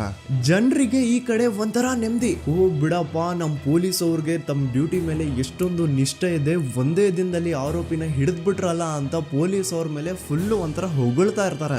ಆದ್ರೆ ಪಾಪ ಜನರಿಗೆ ಎಲ್ಲಿ ಗೊತ್ತಿತ್ತು ಈ ಕೇಸ್ ನ ರಿಯಲ್ ಆರೋಪಿ ಬೇರೆ ಯಾರೋ ಇದಾರೆ, ಪೊಲೀಸ್ ಅವರೇ ಈ ಕೇಸ್ ನ ಮಿಸ್ಲೀಡ್ ಮಾಡೋದಕ್ಕೆ ಸುಮ್ನೆ ಸಂತೋಷ್ ನ ಅರೆಸ್ಟ್ ಮಾಡಿದ್ದಾರೆ ಅಂತ. ಸೊ ಸಂತೋಷ್ ರಾವ್ ಒಂದು ಹುಡುಗಿಯ ರೇಪ್ ಅಂಡ್ ಮರ್ಡರ್ ಕೇಸ್ ಅಲ್ಲಿ ಅರೆಸ್ಟ್ ಆಗಿದ್ದಾನೆ ಅನ್ನೋ ವಿಷಯ ಸಂತೋಷ್ ನ ತಾಯಿಗೆ ಗೊತ್ತಾದಾಗ ಅವ್ರ ಪಾಪ ನೋವಲ್ಲಿ ಕುರ್ಗಿ ಸಾಯ್ತಾರ. ಅಂಡ್ ಇನ್ನು ಅವ್ರ ತಂದೆ ಒಂದು ಕಡೆ ಪಾಪ ಹೆಂಡತಿನ ಕಳ್ಕೊಂಡಿರುವಂತಹ ನೋವು, ಇನ್ನೊಂದು ಕಡೆ ಮಗ ನೋಡಿದ್ರೆ ಯಾವ್ದೋ ಫಾಲ್ಸ್ ಕೇಸ್ ಅಲ್ಲಿ ಅರೆಸ್ಟ್ ಆಗಿದ್ದಾನೆ. ಈ ಕಡೆ ಕೇಸ್ ನ ಇನ್ವೆಸ್ಟಿಗೇಷನ್ ನಡೀತಾ ಇದೆ. ಅಂಡ್ ಇಲ್ಲಿ ನಾನು PSI ಯೋಗೇಶ್ ಅವ್ರ ಬಗ್ಗೆ ಅಂತೂ ಮೆನ್ಷನ್ ಮಾಡ್ಲೇಬೇಕು. ಈ ಪೊಲೀಸ್ ಆಫೀಸರು ಗೊತ್ತಿದ್ದು ಈ ತಪ್ಪನ ಮಾಡಿದ್ರು ಅಥವಾ ಗೊತ್ತಿಲ್ದೇನೆ ಈ ತಪ್ಪನ ಮಾಡಿದ್ರು ನನ್ಗಂತೂ ಗೊತ್ತಿಲ್ಲ. ಸೊ ಇವ್ರು ಏನ್ ಮಾಡ್ತಾರೆ ಅಂತಂದ್ರೆ, ಸೌಜನ್ಯನ ಬಾಡಿನ ಪೋಸ್ಟ್ ಮಾರ್ಟಮ್ ಗೆ ಕಳಿಸಿದಾಗ ಡಾಕ್ಟರ್ಸ್ ಹಂಗೋ ಹಿಂಗೋ ಮಾಡಿ ಇಂದ ಕೆಲವೊಂದು ಸ್ಪರ್ಮ್ ನ ಸ್ಯಾಂಪಲ್ಸ್ ಕಲೆಕ್ಟ್ ಮಾಡ್ತಾರೆ. ಅದನ್ನ ಅವರು PSI ಯೋಗೇಶ್ಗೆ ಕೊಟ್ಟು ಇದನ್ನ ವಿತಿನ್ 72 ಅವರ್ಸ್ ಒಳಗಡೆ ಇನ್ನೊಂದು ಲ್ಯಾಬ್ ಗೆ ಸಬ್ಮಿಟ್ ಮಾಡಿ ಅಂತ ತುಂಬಾ ಕ್ಲಿಯರ್ ಆಗಿ ಹೇಳ್ತಾರೆ. ಆದ್ರೆ PSI ಯೋಗೇಶ್ ಆ ಸ್ಪರ್ಮ್ ಸ್ಯಾಂಪಲ್ಸ್ ನ ವಿತಿನ್ 72 ಅವರ್ಸ್ ಒಳಗಡೆ ಲ್ಯಾಬ್ ಕಳ್ಸೋದಿರ್ಲಿ, ಅದನ್ನ 12 ದಿನ ಆದ್ಮೇಲೆ ಲ್ಯಾಬ್ ಕಳಿಸ್ತಾರೆ. ಅಷ್ಟೊತ್ತಿಗೆ ಆಲ್ರೆಡಿ ಆ ಸ್ಪರ್ಮ್ ಸ್ಯಾಂಪಲ್ಸ್ ಗೆಲ್ಲ ಫಂಗಸ್ ಹಿಡಿದು ಅದು ಅನ್ಫಿಟ್ ಫಾರ್ ಟೆಸ್ಟಿಂಗ್ ಅಂತ ಬರುತ್ತೆ. ಈಗ ನೀವೇ ಹೇಳಿ, ಎಂತ ಡಂಬೆಸ್ಟ್ ಪರ್ಸನ್ ಪೊಲೀಸ್ ಆಫೀಸರ್ ಆಗಿದ್ರು ಅವನ ಹತ್ರ ಒಂದು ಮರ್ಡರ್ ಕೇಸ್ ಬಂದಾಗ ಅವನ ಹತ್ರ ಇರೋ ಮೇನ್ ಸಾಕ್ಷಿನೇ, ಮೇನ್ ಎವಿಡೆನ್ಸ್ ಆ ಹುಡುಗಿಯ ಇಂದ ಕಲೆಕ್ಟ್ ಆಗುವಂತಹ ಸ್ಪರ್ಮ್ ಸ್ಯಾಂಪಲ್ಸ್. ಸೊ ಅದನ್ನ ಮೊದಲು ಲ್ಯಾಬ್ ಕಳಿಸಿ ಅದನ್ನ ಐಡೆಂಟಿಫೈ ಮಾಡೋದು ಪೊಲೀಸ್ ಅವರ ಫಸ್ಟ್ ಡ್ಯೂಟಿ. ಆದ್ರೆ ಇಲ್ಲಿ PSI ಯೋಗೇಶ್ ಅವರು ಇದನ್ನೇ ಮರ್ತು ಹೋದ್ರು ಅಂತ ನೋಡಿ. ಯಾವುದೇ ಒಂದು ಕೇಸ್ ಅಲ್ಲಿ ಪೊಲೀಸ್ ಅವರು ಆದಷ್ಟು ಎವಿಡೆನ್ಸ್ ನ ಕಲೆಕ್ಟ್ ಮಾಡೋದಕ್ಕೆ ಟ್ರೈ ಮಾಡ್ತಾರೆ. ಆದ್ರೆ ಈ ಒಂದು ಕೇಸ್ ಅಲ್ಲಿ ಮಾತ್ರ ಪೊಲೀಸ್ ಅವರು ಎವಿಡೆನ್ಸ್ ನ ಕಲೆಕ್ಟ್ ಮಾಡೋ ಬದಲಾಗಿ ಎವಿಡೆನ್ಸ್ ನ ಡಿಸ್ಟ್ರಾಯ್ ಮಾಡೋದ್ರಲ್ಲಿ ಮುಂದೆ ಇದ್ರು. ಅಷ್ಟೇ ಅಲ್ಲದೆ ಈ ಪೊಲೀಸ್ ಆಫೀಸರ್ ಸೇರ್ಕೊಂಡು ಸಂತೋಷ್ ರಾವ್ಗೆ ಸೆಲ್ ಅಲ್ಲಿ ಎಂತ ಟಾರ್ಚರ್, ಎಂತ ಹಿಂಸೆ ಕೊಡ್ತಾರೆ ಅಂದ್ರೆ ನೆನ್ಸ್ಕೊಂಡ್ರೆ ಮೈ ಜುಮ್ ಅನ್ನುತ್ತ. ಹೊಡಿಯೋದು, ಕೆಟ್ಟದಾಗ ಬೈಯೋದು, ಇದೆಲ್ಲ common. Most brutal parties Santosh ರಾವ್ನ ಪ್ಯಾಂಟ್ ಬಿಚ್ಚಿ ಅವನ ಪ್ರೈವೇಟ್ ಪಾರ್ಟ್ ಮೇಲೆ ಬಿಸಿ ಬಿಸಿ ಕುದೀತಾ ಇರುವಂತಹ ನೀರ್ ಚಲ್ತಾರ. ಈ ಕ್ರೈಮ್ ನೀನೇ ಮಾಡಿದ್ಯಾ ಅಂತ ಒಪ್ಕೋ, ಇಲ್ಲ ಅಂತಂದ್ರೆ ನಿನ್ನ ಸೆಲ್ ಒಳಗಡೆನೆ ಸಾಯಿಸ್ಬಿಡ್ತೀವಿ, ನಿನ್ನ ತಂದೆ ತಾಯಿ ಎಲ್ರು ಸಾಯಿಸ್ಬಿಡ್ತೀವಿ ಅಂತ ಬ್ಲಾಕ್ ಮೇಲ್ ಮಾಡ್ತಾರ. ನೋಡಿ, ಸಂತೋಷ್ ರಾವ್ ಜಾಗದಲ್ಲಿ ನನ್ನಂತ ನಿಮ್ಮಂತ ನಾರ್ಮಲ್ ಪರ್ಸನ್ ಯಾರಾದ್ರೂ ಇದ್ದಿದ್ರೆ ಪೊಲೀಸ್ ಅವರು ಕೊಡ್ತಿರುವಂತಹ ಹಿಂಸೆನ ತಡ್ಕೊಳಕ್ಕಾಗದೆ ಆ ಕ್ರೈಮ್ ಮಾಡಿಲ್ಲ ಅಂದ್ರೂ ಮಾಡಿದೀನಿ ಅಂತ ಒಪ್ಕೊಬಿಡ್ತಾ ಇದ್ವಿ. ಆದ್ರೆ ಸಂತೋಷ್ ರಾವ್ ಮೆಂಟಲಿ ಇಲ್ಲಿರೋದೇ ಅವನ್ಗೆ ಅಡ್ವಾಂಟೇಜ್ ಆಗೋಯ್ತು. ಪೊಲೀಸ್ಗಳು ಸಂತೋಷ್ ರಾವ್ಗೆ ಎಷ್ಟೇ ಹೊಡೆದ್ರು, ಎಷ್ಟೇ ಬೈದ್ರು, ಎಷ್ಟೇ ಬ್ಲಾಕ್ ಮೇಲ್ ಮಾಡಿದ್ರು ಸಂತೋಷ್ ರಾವ್ ಬಾಯಲ್ಲಿ ನಾನ್ ಈ ಕ್ರೈಮ್ ನ ಮಾಡಿಲ್ಲ ಅಂತಾನೆ ಬರುತ್ತೆ ಹೊರತು ಆ ಕ್ರೈಮ್ ನ ಅವನು ಒಪ್ಕೊಳ್ಳೋದೇ ಇಲ್ಲ. ದೆನ್ ಕೋರ್ಟ್ ಟ್ರಯಲ್ಸ್ ಸ್ಟಾರ್ಟ್ ಆಗುತ್ತೆ. ಈ ಕ್ರೈಮ್ ನ ಸಂತೋಷೇ ಮಾಡಿದಾನೆ ಅಂತ ಸೌಜನ್ಯ ಕಡೆಯ ಲಾಯರ್ ವಾದ ಮಾಡ್ತಾನೆ. ಅದಕ್ಕೆ ಆಪೋಸಿಟ್ ಆಗಿ ಸಂತೋಷ್ ರಾವ್ ಕಡೆಯಿಂದ ಒಬ್ರು ಲಾಯರ್ ಇಲ್ಲ, ಸಂತೋಷ್ ರಾವ್ ಈ ಕ್ರೈಮ್ ನ ಮಾಡ್ಲಿಕ್ಕೆ ಸಾಧ್ಯನೇ ಇಲ್ಲ ಅಂತ ವಾದ ಮಾಡ್ತಿರ್ತಾರೆ. ಅಂಡ್ ಕೋರ್ಟ್ ಇಂದ ಆಚೆಗಡೆ ಸಂತೋಷ್ ರಾವ್ ನ ಅಗೇನ್ಸ್ಟ್ ಸ್ಟೂಡೆಂಟ್ಸ್ ಪ್ರೊಟೆಸ್ಟ್ ನಡೆಯುತ್ತೆ, ಪಬ್ಲಿಕ್ ಪ್ರೊಟೆಸ್ಟ್ ನಡೆಯುತ್ತೆ. ಅರೆಸ್ಟ್ ಆಗಿರುವಂತಹ ಸಂತೋಷ್ ರಾವ್ಗೆ ಗಲ್ಲಿಗೇರಿಸ್ರಿ ಅಂತ ಅವ್ರು ಡಿಮ್ಯಾಂಡ್ ಮಾಡ್ತಿರ್ತಾರೆ. ಸೊ ಹೀಗೆ ಒಂದು 2-3 ವರ್ಷ ಕಳೆದು ಹೋಗುತ್ತೆ. ನಂತರ ಒಂದು ಕೋರ್ಟ್ ಟ್ರಯಲ್ ಅಲ್ಲಿ ಸಂತೋಷ್ ರಾವ್ ಪರವಾಗಿ ಹೋರಾಡ್ತಿದ್ದಂತಹ ಲಾಯರ್ ಯಾಕೆ ಈ ಕೇಸ್ ಅಲ್ಲಿ ಸಂತೋಷ್ ಆರೋಪಿ ಅಲ್ಲ ಅಂತ ಪ್ರೂವ್ ಮಾಡ್ಲಿಕ್ಕೆ ಕೆಲವೊಂದು ಪಾಯಿಂಟ್ಸ್ ನ ಮುಂದೆ ಇಡ್ತಾರೆ. ಅದೇನಂತಂದ್ರೆ, ಮೊದಲನೇದಾಗಿ ಸಂತೋಷ್ ರಾವ್ ಈ ಕ್ರೈಮ್ ನ ಮಾಡಿದಾನೆ ಅಂತ ಒಬ್ರು ಒಂದು ಐ ವಿಟ್ನೆಸ್ ಇರಲ್ಲ. ಇನ್ನೊಂದೇನು ಅಂತಂದ್ರೆ, ಯಾವೊಂದು ಕಂಡೀಷನ್ ಅಲ್ಲಿ, ಯಾವೊಂದು ಬ್ರೂಟಲ್ ಕಂಡೀಷನ್ ಅಲ್ಲಿ ಸೌಜನ್ಯನ ಬಾಡಿ ಸಿಕ್ಕಿತ್ತೋ ಅದನ್ನ ಗಮನದಲ್ಲಿಟ್ಕೊಂಡು ಸ್ವಲ್ಪ ಪ್ರಾಕ್ಟಿಕಲ್ ಆಗಿ ಥಿಂಕ್ ಮಾಡಿದ್ರೆ ಆ ಒಂದು ಭೀಕರ ಕ್ರೈಮ್ ನ ಒಬ್ನೇ ಮಾಡ್ಲಿಕ್ಕೆ ಸಾಧ್ಯನೇ ಇಲ್ಲ. ಇನ್ನೊಂದು ಪಾಯಿಂಟ್ ಏನು ಅಂತಂದ್ರೆ, ಸೌಜನ್ಯನ ಇಂದ ಪೊಲೀಸ್ ಅವ್ರಿಗೆ ಯಾವುದೇ ಸ್ಪರ್ಮ್ ಸ್ಯಾಂಪಲ್ ಸಿಗ್ಬಾರ್ದು ಅಂತ 6 ಇಂಚು ಅಷ್ಟು ಮಣ್ಣು ಹಾಕಿರ್ತಾರ. ಸೊ ಈಗ ನೀವೇ ಹೇಳಿ, ಮೆಂಟಲಿ ಇಲ್ಲಿರುವಂತಹ ಪರ್ಸನ್ಗೆ ಇಷ್ಟೊಂದು ಬುದ್ಧಿವಂತಿಕೆ ಇರುತ್ತಾ ಅನ್ಕೊಳ್ಳಿ. ಅಷ್ಟೊಂದು ಬುದ್ಧಿವಂತಿಕೆ ಅವ್ನಿಗಿದ್ರೂನು ಆ ಕ್ರೈಮ್ ಮಾಡಾದ್ಮೇಲೆ ಅವನ ಆ ಊರಿಂದ ಓಡ್ ಹೋಗ್ಬೋದಾಗಿತ್ತು. ಆದ್ರೆ ಮತ್ತ್ಯಾಕೆ ಅವನು ಅದೇ ಊರಲ್ಲೇ ಇರ್ತಾನೆ. ಅಂಡ್ ಸೌಜನ್ಯ ಕೊನೆಯದಾಗಿ ಪ್ರಕೃತಿ ಹಾಸ್ಪಿಟಲ್ ಮುಂದ್ಗಡೆಯಿಂದ ನಡ್ಕೊಂಡು ಹೋಗ್ತಾ ಇರ್ಬೇಕಾದ್ರೆ ಆ ಪ್ರಕೃತಿ ಹಾಸ್ಪಿಟಲ್ ನ ಸೆಕ್ಯೂರಿಟಿ ಗಾರ್ಡ್ ನೋಡ್ತಾನೆ. ಅಂಡ್ ಪ್ರಕೃತಿ ಹಾಸ್ಪಿಟಲ್ ನ ಆಚೆಗಡೆ CCTV ಕ್ಯಾಮರಾನು ಇರುತ್ತೆ. ಸಡನ್ಲಿ ಆ CCTV ಫುಟೇಜ್ ಕೂಡ ಕಾಣೆ ಆಗ್ಬಿಡುತ್ತಾ. ಇನ್ನೊಂದೇನು ಅಂತಂದ್ರೆ, ಸೌಜನ್ಯನ ಮರ್ಡರ್ ಆಗಿದ್ದು ನೆಕ್ಸ್ಟ್ ದಿನಾನೇ ಪೊಲೀಸ್ ಅವರು ಆರೋಪಿನ ಹಿಡಿದ್ರು. ಸೊ ಹಾಗಿದ್ದಾಗ ಆ ಕಲೆಕ್ಟ್ ಮಾಡಿರುವಂತಹ ಸ್ಪರ್ಮ್ ಸ್ಯಾಂಪಲ್ಸ್ ನ ಲ್ಯಾಬ್ ಗೆ ಕಳಿಸಿ ಇವನೇ ಆರೋಪಿ ಅಂತ ಕನ್ಫರ್ಮ್ ಮಾಡೋ ಬದಲಾಗಿ ಯಾಕೆ ಪೊಲೀಸ್ ಅವರು ಆ ಸ್ಪರ್ಮ್ ಸ್ಯಾಂಪಲ್ಸ್ ನ ತಮ್ಮ ಹತ್ರನೇ ಇಟ್ಕೊಂಡು 12 ದಿನವರೆಗೂ ಅದಕ್ಕೆ ಫಂಗಸ್ ಹಿಡಿಯೋವರೆಗೂ ಕಾದು ಆಮೇಲೆ ಅದನ್ನ ಲ್ಯಾಬ್ ಕಳಿಸಿದ್ರು. ಅಂಡ್ ಮೇನ್ ಇಂಪಾರ್ಟೆಂಟ್ ಆಗಿ ಸಂತೋಷ್ ರಾವ್ಗೆ ಒಂದು ಗುಪ್ತ ರೋಗ ಇರುತ್ತೆ, ಅದೇ ಫಿಮೋಸಿಸ್ ಅಂತ. ಈ ಕಾಯಿಲೆ ಏನು ಅಂತ ನಾನು ಈ ವಿಡಿಯೋದಲ್ಲಿ ಡೀಟೇಲ್ಡ್ ಆಗಿ ಎಕ್ಸ್ಪ್ಲೈನ್ ಮಾಡ್ಲಿಕ್ಕೆ ಆಗಲ್ಲ. ಜಸ್ಟ್ ತಿಳ್ಕೊಳ್ಳಿ, ಈ ಒಂದು ಕಾಯಿಲೆ ಇರೋರು ಇಂಟಿಮಸಿ ಮಾಡ್ಲಿಕ್ಕೆ ಆಗಲ್ಲ. ಇನ್ ಕೇಸ್ ಮಾಡಿದ್ರು ಅವರು ಸುಖ ಅಲ್ಲ ನರಕ ಕಾಣ್ತಾರ. ಸೊ ಇಷ್ಟೆಲ್ಲ ವ್ಯಾಲಿಡ್ ಪಾಯಿಂಟ್ಸ್, ಇಷ್ಟೆಲ್ಲ ಫ್ಯಾಕ್ಟ್ಸ್ ಕಣ್ ಮುಂದೆ ಇರಬೇಕಾದ್ರೆ ಸ್ಟಿಲ್ ಪೊಲೀಸ್ ಅವರು ಯಾಕೆ ಈ ಕ್ರೈಮ್ ನ ಸಂತೋಷ್ ರಾವೇ ಮಾಡಿದಾನೆ ಅಂತ ಇವನ್ ಹಿಂದೆ ಬಿದ್ದಿದ್ದಾರೆ. ಯಾಕೆ ಅವರು ಈ ಕ್ರೈಮ್ ಇವನ್ ಬಿಟ್ರೆ ಬೇರೆ ಯಾರಾದ್ರೂ ಮಾಡಿರ್ಬೋದಲ್ಲ ಅಂತ ಆ ಆಂಗಲ್ ಅಲ್ಲಿ ಇನ್ವೆಸ್ಟಿಗೇಷನ್ ಮಾಡ್ತಿಲ್ವಲ್ಲ ಅಂತ ಪೊಲೀಸ್ ಅವರ ಇನ್ವೆಸ್ಟಿಗೇಷನ್ ಮೇಲೆ ಈಗ ಕ್ವಶನ್ ಬರುತ್ತೆ. So after hearing all of this, ಎಲ್ಲರಿಗೂ ಈಗ ಪೊಲೀಸ್ ಅವರ ಇನ್ವೆಸ್ಟಿಗೇಷನ್ ಇನ್ವೆಸ್ಟಿಗೇಷನ್ ಮೇಲೆ ಡೌಟ್ ಬರುತ್ತೆ. ಅಂಡ್ ಈವನ್ ಸೌಜನ್ಯ ಅವ್ರ ಮನೆಯವರು ಕೂಡ ನಿಜವಾದ ಆರೋಪಿ ಸಂತೋಷ್ ಅಲ್ಲ ಅಂತ ತಮ್ಮ ಅಭಿಪ್ರಾಯನ ವ್ಯಕ್ತಪಡಿಸ್ತಾರೆ. ಆಗ ಅಲ್ಲಿವರೆಗೂ ಸಂತೋಷ್ ರಾವ್ನ ಗಲ್ಲಿಗೇರಿಸಿ ಅಂತ ಏನು student protest and public protest ಎಲ್ಲ ನಡೀತಾ ಇತ್ತು, ಈಗ ಅದೆಲ್ಲ ನಿಂತು ಹೋಗಿ ಎಲ್ಲಾ ಹೇಟ್ ರೈಡ್ ಪೊಲೀಸ್ ಅವ್ರ ಕಡೆಗೆ ಹೋಗುತ್ತೆ. ಪೊಲೀಸ್ ಅವರು ಈ ಕೇಸಲ್ಲಿ ಕರಪ್ಟ್ ಆಗಿದ್ದಾರೆ, ಪೊಲೀಸ್ ಅವರೇ ಸತ್ಯ ಮುಚ್ಚಿಡ್ಲಿಕ್ಕೆ ಟ್ರೈ ಮಾಡ್ತಿದ್ದಾರೆ. ಹಾಗಾಗಿ ಈ ಕೇಸ್ನ ಇನ್ಮುಂದೆ ಪೊಲೀಸ್ ಅವರಲ್ಲದೆ ಸಿಬಿಐ ಅವರು ಇನ್ವೆಸ್ಟಿಗೇಷನ್ ಮಾಡಬೇಕು, ಈ ಕೇಸ್ನ ಸಿಬಿಐ ಒಪ್ಸಿ ಅಂತ ಅಗೇನ್ ಪ್ರೊಟೆಸ್ಟ್ ಗಳು ಸ್ಟಾರ್ಟ್ ಆಗ್ತವೆ. ಸೊ ಧರ್ಮಸ್ಥಳದಲ್ಲಿ ಇಷ್ಟೊಂದು ಹೋರಾಟಗಳಾಗ್ತಿದಾವೆ, ಒಬ್ಳು ಹುಡುಗಿ ಜೊತೆ ಇಷ್ಟೊಂದು ಅನ್ಯಾಯ ಆಗಿದೆ, ಆದ್ರೂ ಸಹ ಧರ್ಮಾಧಿಕಾರಿ ಏನು ಮಾತೇ ಆಡ್ತಿಲ್ವಲ್ಲ ಈ ಹುಡುಗಿ ಬಗ್ಗೆ ಅಂತ ಜನರು ಪ್ರಶ್ನೆ ಮಾಡಿದಾಗ ಆಗ ಧರ್ಮಾಧಿಕಾರಿನೂ ಜನರು ಮುಂದೆ ಬಂದ್ಬಿಟ್ಟು ಈ ಕೇಸ್ನ ಸಿಬಿಐ ಒಪ್ಸಿ ಅಂತ ಹೋರಾಟ ಮಾಡ್ತಾರ. ನಂತರ ಈ ಒಂದು ಕೇಸು ಪೊಲೀಸ್ ಅವರಿಂದ ಸಿಬಿಐ ಕೈಗೆ ಹೋಗುತ್ತೆ. ಸಿಬಿಐ ಕೈಗೆ ಹೋಗಿದ ತಕ್ಷಣ ಇಲ್ಲೇನು ಸತ್ಯ ಹೊರಗೆ ಬಂದಿಲ್ಲ. ಆ ಸಿಬಿಐ ಅವರು 3-4 ವರ್ಷ ಟೈಮ್ ತಗೊಂಡು ಮತ್ತೆ ಈ ಒಂದು ಕೇಸ್ನ ರೀ ಇನ್ವೆಸ್ಟಿಗೇಷನ್ ಮಾಡ್ತಾರ. ಆದ್ರೆ ಅಲ್ಲೇನು ಇನ್ವೆಸ್ಟಿಗೇಷನ್ ಮಾಡ್ಲಿಕ್ಕೆ ಉಳ್ದೇ ಇರಲ್ಲ. ಆ ಪೊಲೀಸ್ ಅವರು ಅವ್ರ ಕೈಯಲ್ಲಿ ಈ ಕೇಸು ಇದ್ದಷ್ಟು ದಿನ ಎಷ್ಟಾಗುತ್ತೋ ಅಷ್ಟು ಎವಿಡೆನ್ಸ್ ನ ಡಿಸ್ಟ್ರಾಯ್ ಮಾಡ್ಬಿಟ್ಟಿರ್ತಾರ. ಸೊ ಹಾಗಾಗಿ ಅಲ್ಲಿ ಸಿಬಿಐ ಅವ್ರಿಗೆ ಇನ್ವೆಸ್ಟಿಗೇಷನ್ ಮಾಡ್ಲಿಕ್ಕೆ ಏನ್ ಉಳ್ದೇ ಇರಲ್ಲ. ಆದ್ರೂ ಸ್ಟಿಲ್ ಅವರು 3-4 ಇಯರ್ಸ್ ಟೈಮ್ ತಗೊಂಡು ನಂತರ ಫೈನಲಿ ಒಂದು ರಿಪೋರ್ಟ್ ನ ಕೋರ್ಟ್ ಗೆ ಸಬ್ಮಿಟ್ ಮಾಡ್ತಾರ. ಅಂಡ್ ಸಿಬಿಐ ಅವರು ಕೋರ್ಟ್ ಗೆ ಸಬ್ಮಿಟ್ ಮಾಡಿರುವಂತಹ ಆ ಒಂದು ರಿಪೋರ್ಟ್ ಅಲ್ಲಿ ಏನಿತ್ತು ಅಂದ್ರೆ ಸಿಬಿಐ ಇನ್ವೆಸ್ಟಿಗೇಷನ್ ಕನ್ಫರ್ಮ್ಸ್ ದಟ್ ಈ ಒಂದು ಕ್ರೈಮ್ ನ ಸಂತೋಷ್ ರಾವ್ ಮಾಡಿದಾನೆ ಅಂತ. ಆದ್ರೆ ಐರೋನಿ ಈಸ್ ಇದೇ ಒಂದು ರಿಪೋರ್ಟ್ ಅಲ್ಲಿ ಇವ್ರು ಏನ್ ಹೇಳ್ತಾರೆ ಅಂದ್ರೆ ಅವ್ರಿಗೆ ಯಾವುದೇ ತರ ಎವಿಡೆನ್ಸ್ ಸಿಕ್ಕಿಲ್ಲ ಅಂತ. ಯಾಕಂದ್ರೆ ಈ ಸೌಜನ್ಯ ಕೇಸು ಪೊಲೀಸ್ ಅವ್ರ ಕೈಯಲ್ಲಿ ಇದ್ದಾಗ ಪೊಲೀಸ್ ಅವರು ತಮ್ಮ ನಿರ್ಲಕ್ಷ್ಯದಿಂದ ಎಲ್ಲಾ ಎವಿಡೆನ್ಸ್ ನ ಕಳ್ಕೊಂಡ್ಬಿಟ್ಟಿರ್ತಾರ. ಅಂತದ್ರಲ್ಲಿ ಯಾವ ಒಂದು ಆಧಾರದ ಮೇಲೆ ಇವರು ಸಂತೋಷ್ ರಾವ್ ಈ ಕ್ರೈಮ್ ನ ಮಾಡಿದ್ದಾರೆ ಅಂತ ಕ್ವಶನ್ ಮಾಡಿದಾಗ ಸಿಬಿಐ ಅವ್ರ ಕಡೆಯಿಂದ ನೋ ಆನ್ಸರ್. ನೋಡಿ, ಮೊದ್ಲು ಈ ಒಂದು ಕೇಸ್ ನ ಪೊಲೀಸ್ ಅವರು ಇನ್ವೆಸ್ಟಿಗೇಷನ್ ಮಾಡಿ ನಂತರ ಈ ಒಂದು ಕೇಸು ಸಿಬಿಐ ಅವ್ರ ಕೈಗೆ ಹೋಗಿ ಅವರು 3-4 ವರ್ಷ ಟೈಮ್ ತಗೊಂಡು ಇನ್ವೆಸ್ಟಿಗೇಷನ್ ಮಾಡಿ ದೆನ್ ಫೈನಲ್ ರಿಪೋರ್ಟ್ ನ ಕೋರ್ಟ್ ಗೆ ಸಬ್ಮಿಟ್ ಮಾಡೋಷ್ಟ್ರಲ್ಲಿ ಸುಮಾರು 5-6 ವರ್ಷ ಕಳೆದು ಹೋಗಿರುತ್ತೆ. ಅಂಡ್ ಸ್ಟಿಲ್ ಈ ಒಂದು ಕೇಸಲ್ಲಿ ಏನೂ ಕನ್ಕ್ಲೂಷನ್ ಸಿಕ್ಕಿರಲ್ಲ. ಎವ್ರಿ ಇಯರ್ ಸೌಜನ್ಯನ ಬರ್ತ್ಡೇ ಇದ್ದಾಗ ಅಥವಾ ತಿಥಿ ಇದ್ದಾಗ ಅವಳನ್ನ ನೆನೆಸ್ಕೊಂಡು ಅವಳ ಹೆಸರಲ್ಲಿ public protest and student protest ನಡೀತಾನೆ ಇರ್ತವೆ. ಸೊ ಒಂದು ದಿನ ಈ ಒಂದು ಪ್ರೊಟೆಸ್ಟ್ ಗಳ ನ್ಯೂಸ್ ಗಿರೀಶ್ ಮುಟ್ಟಣ್ಣನವರ ಗಮನಕ್ಕೆ ಬರುತ್ತೆ. ಯಾರು ಈ ಗಿರೀಶ್ ಮುಟ್ಟಣ್ಣನವರ ಅಂದ್ರೆ ಇವರು very honest X police man. ನೀವು ನಂಬಲ್ಲ, ಇವ್ರು ಪೊಲೀಸ್ ಆಫೀಸರ್ ಇದ್ದಾಗ ಪಬ್ಲಿಕ್ ಅಲ್ಲಿ ಒಬ್ಬ MLA ಹೊಡೆದಿರ್ತಾರ. ಅಷ್ಟೇ ಅಲ್ಲ, ಪೊಲೀಸ್ ಡಿಪಾರ್ಟ್ಮೆಂಟ್ ಅಲ್ಲಿ ಕರಪ್ಷನ್ ಇದೆ, ಕರಪ್ಷನ್ ಇದ್ದಿದ್ ಕಡೆ ನಾನ್ ಇರಲ್ಲ ಅಂತ ಹೇಳ್ಬಿಟ್ಟು ತಮ್ಮ ಪೊಲೀಸ್ ಡ್ಯೂಟಿನ ಬಿಟ್ಬಿಟ್ಟು ಈಗ ಸಮಾಜದಲ್ಲಿ ಏನೇ ಅನ್ಯಾಯ ಆಗಿದ್ರು ಅದ್ರ ಅಗೇನ್ಸ್ಟ್ ವಾಯ್ಸ್ ರೈಸ್ ಮಾಡ್ತಿದಾರ. ಸೊ ಈ ಗಿರೀಶ್ ಮುಟ್ಟಣ್ಣನವರಿಗೆ ಸೌಜನ್ಯ ಕೇಸ್ ಬಗ್ಗೆ ಗೊತ್ತಾದಾಗ ಅವ್ರಿಗೆ ಈ ಕೇಸು ತುಂಬಾನೇ ಕಾಡುತ್ತೆ.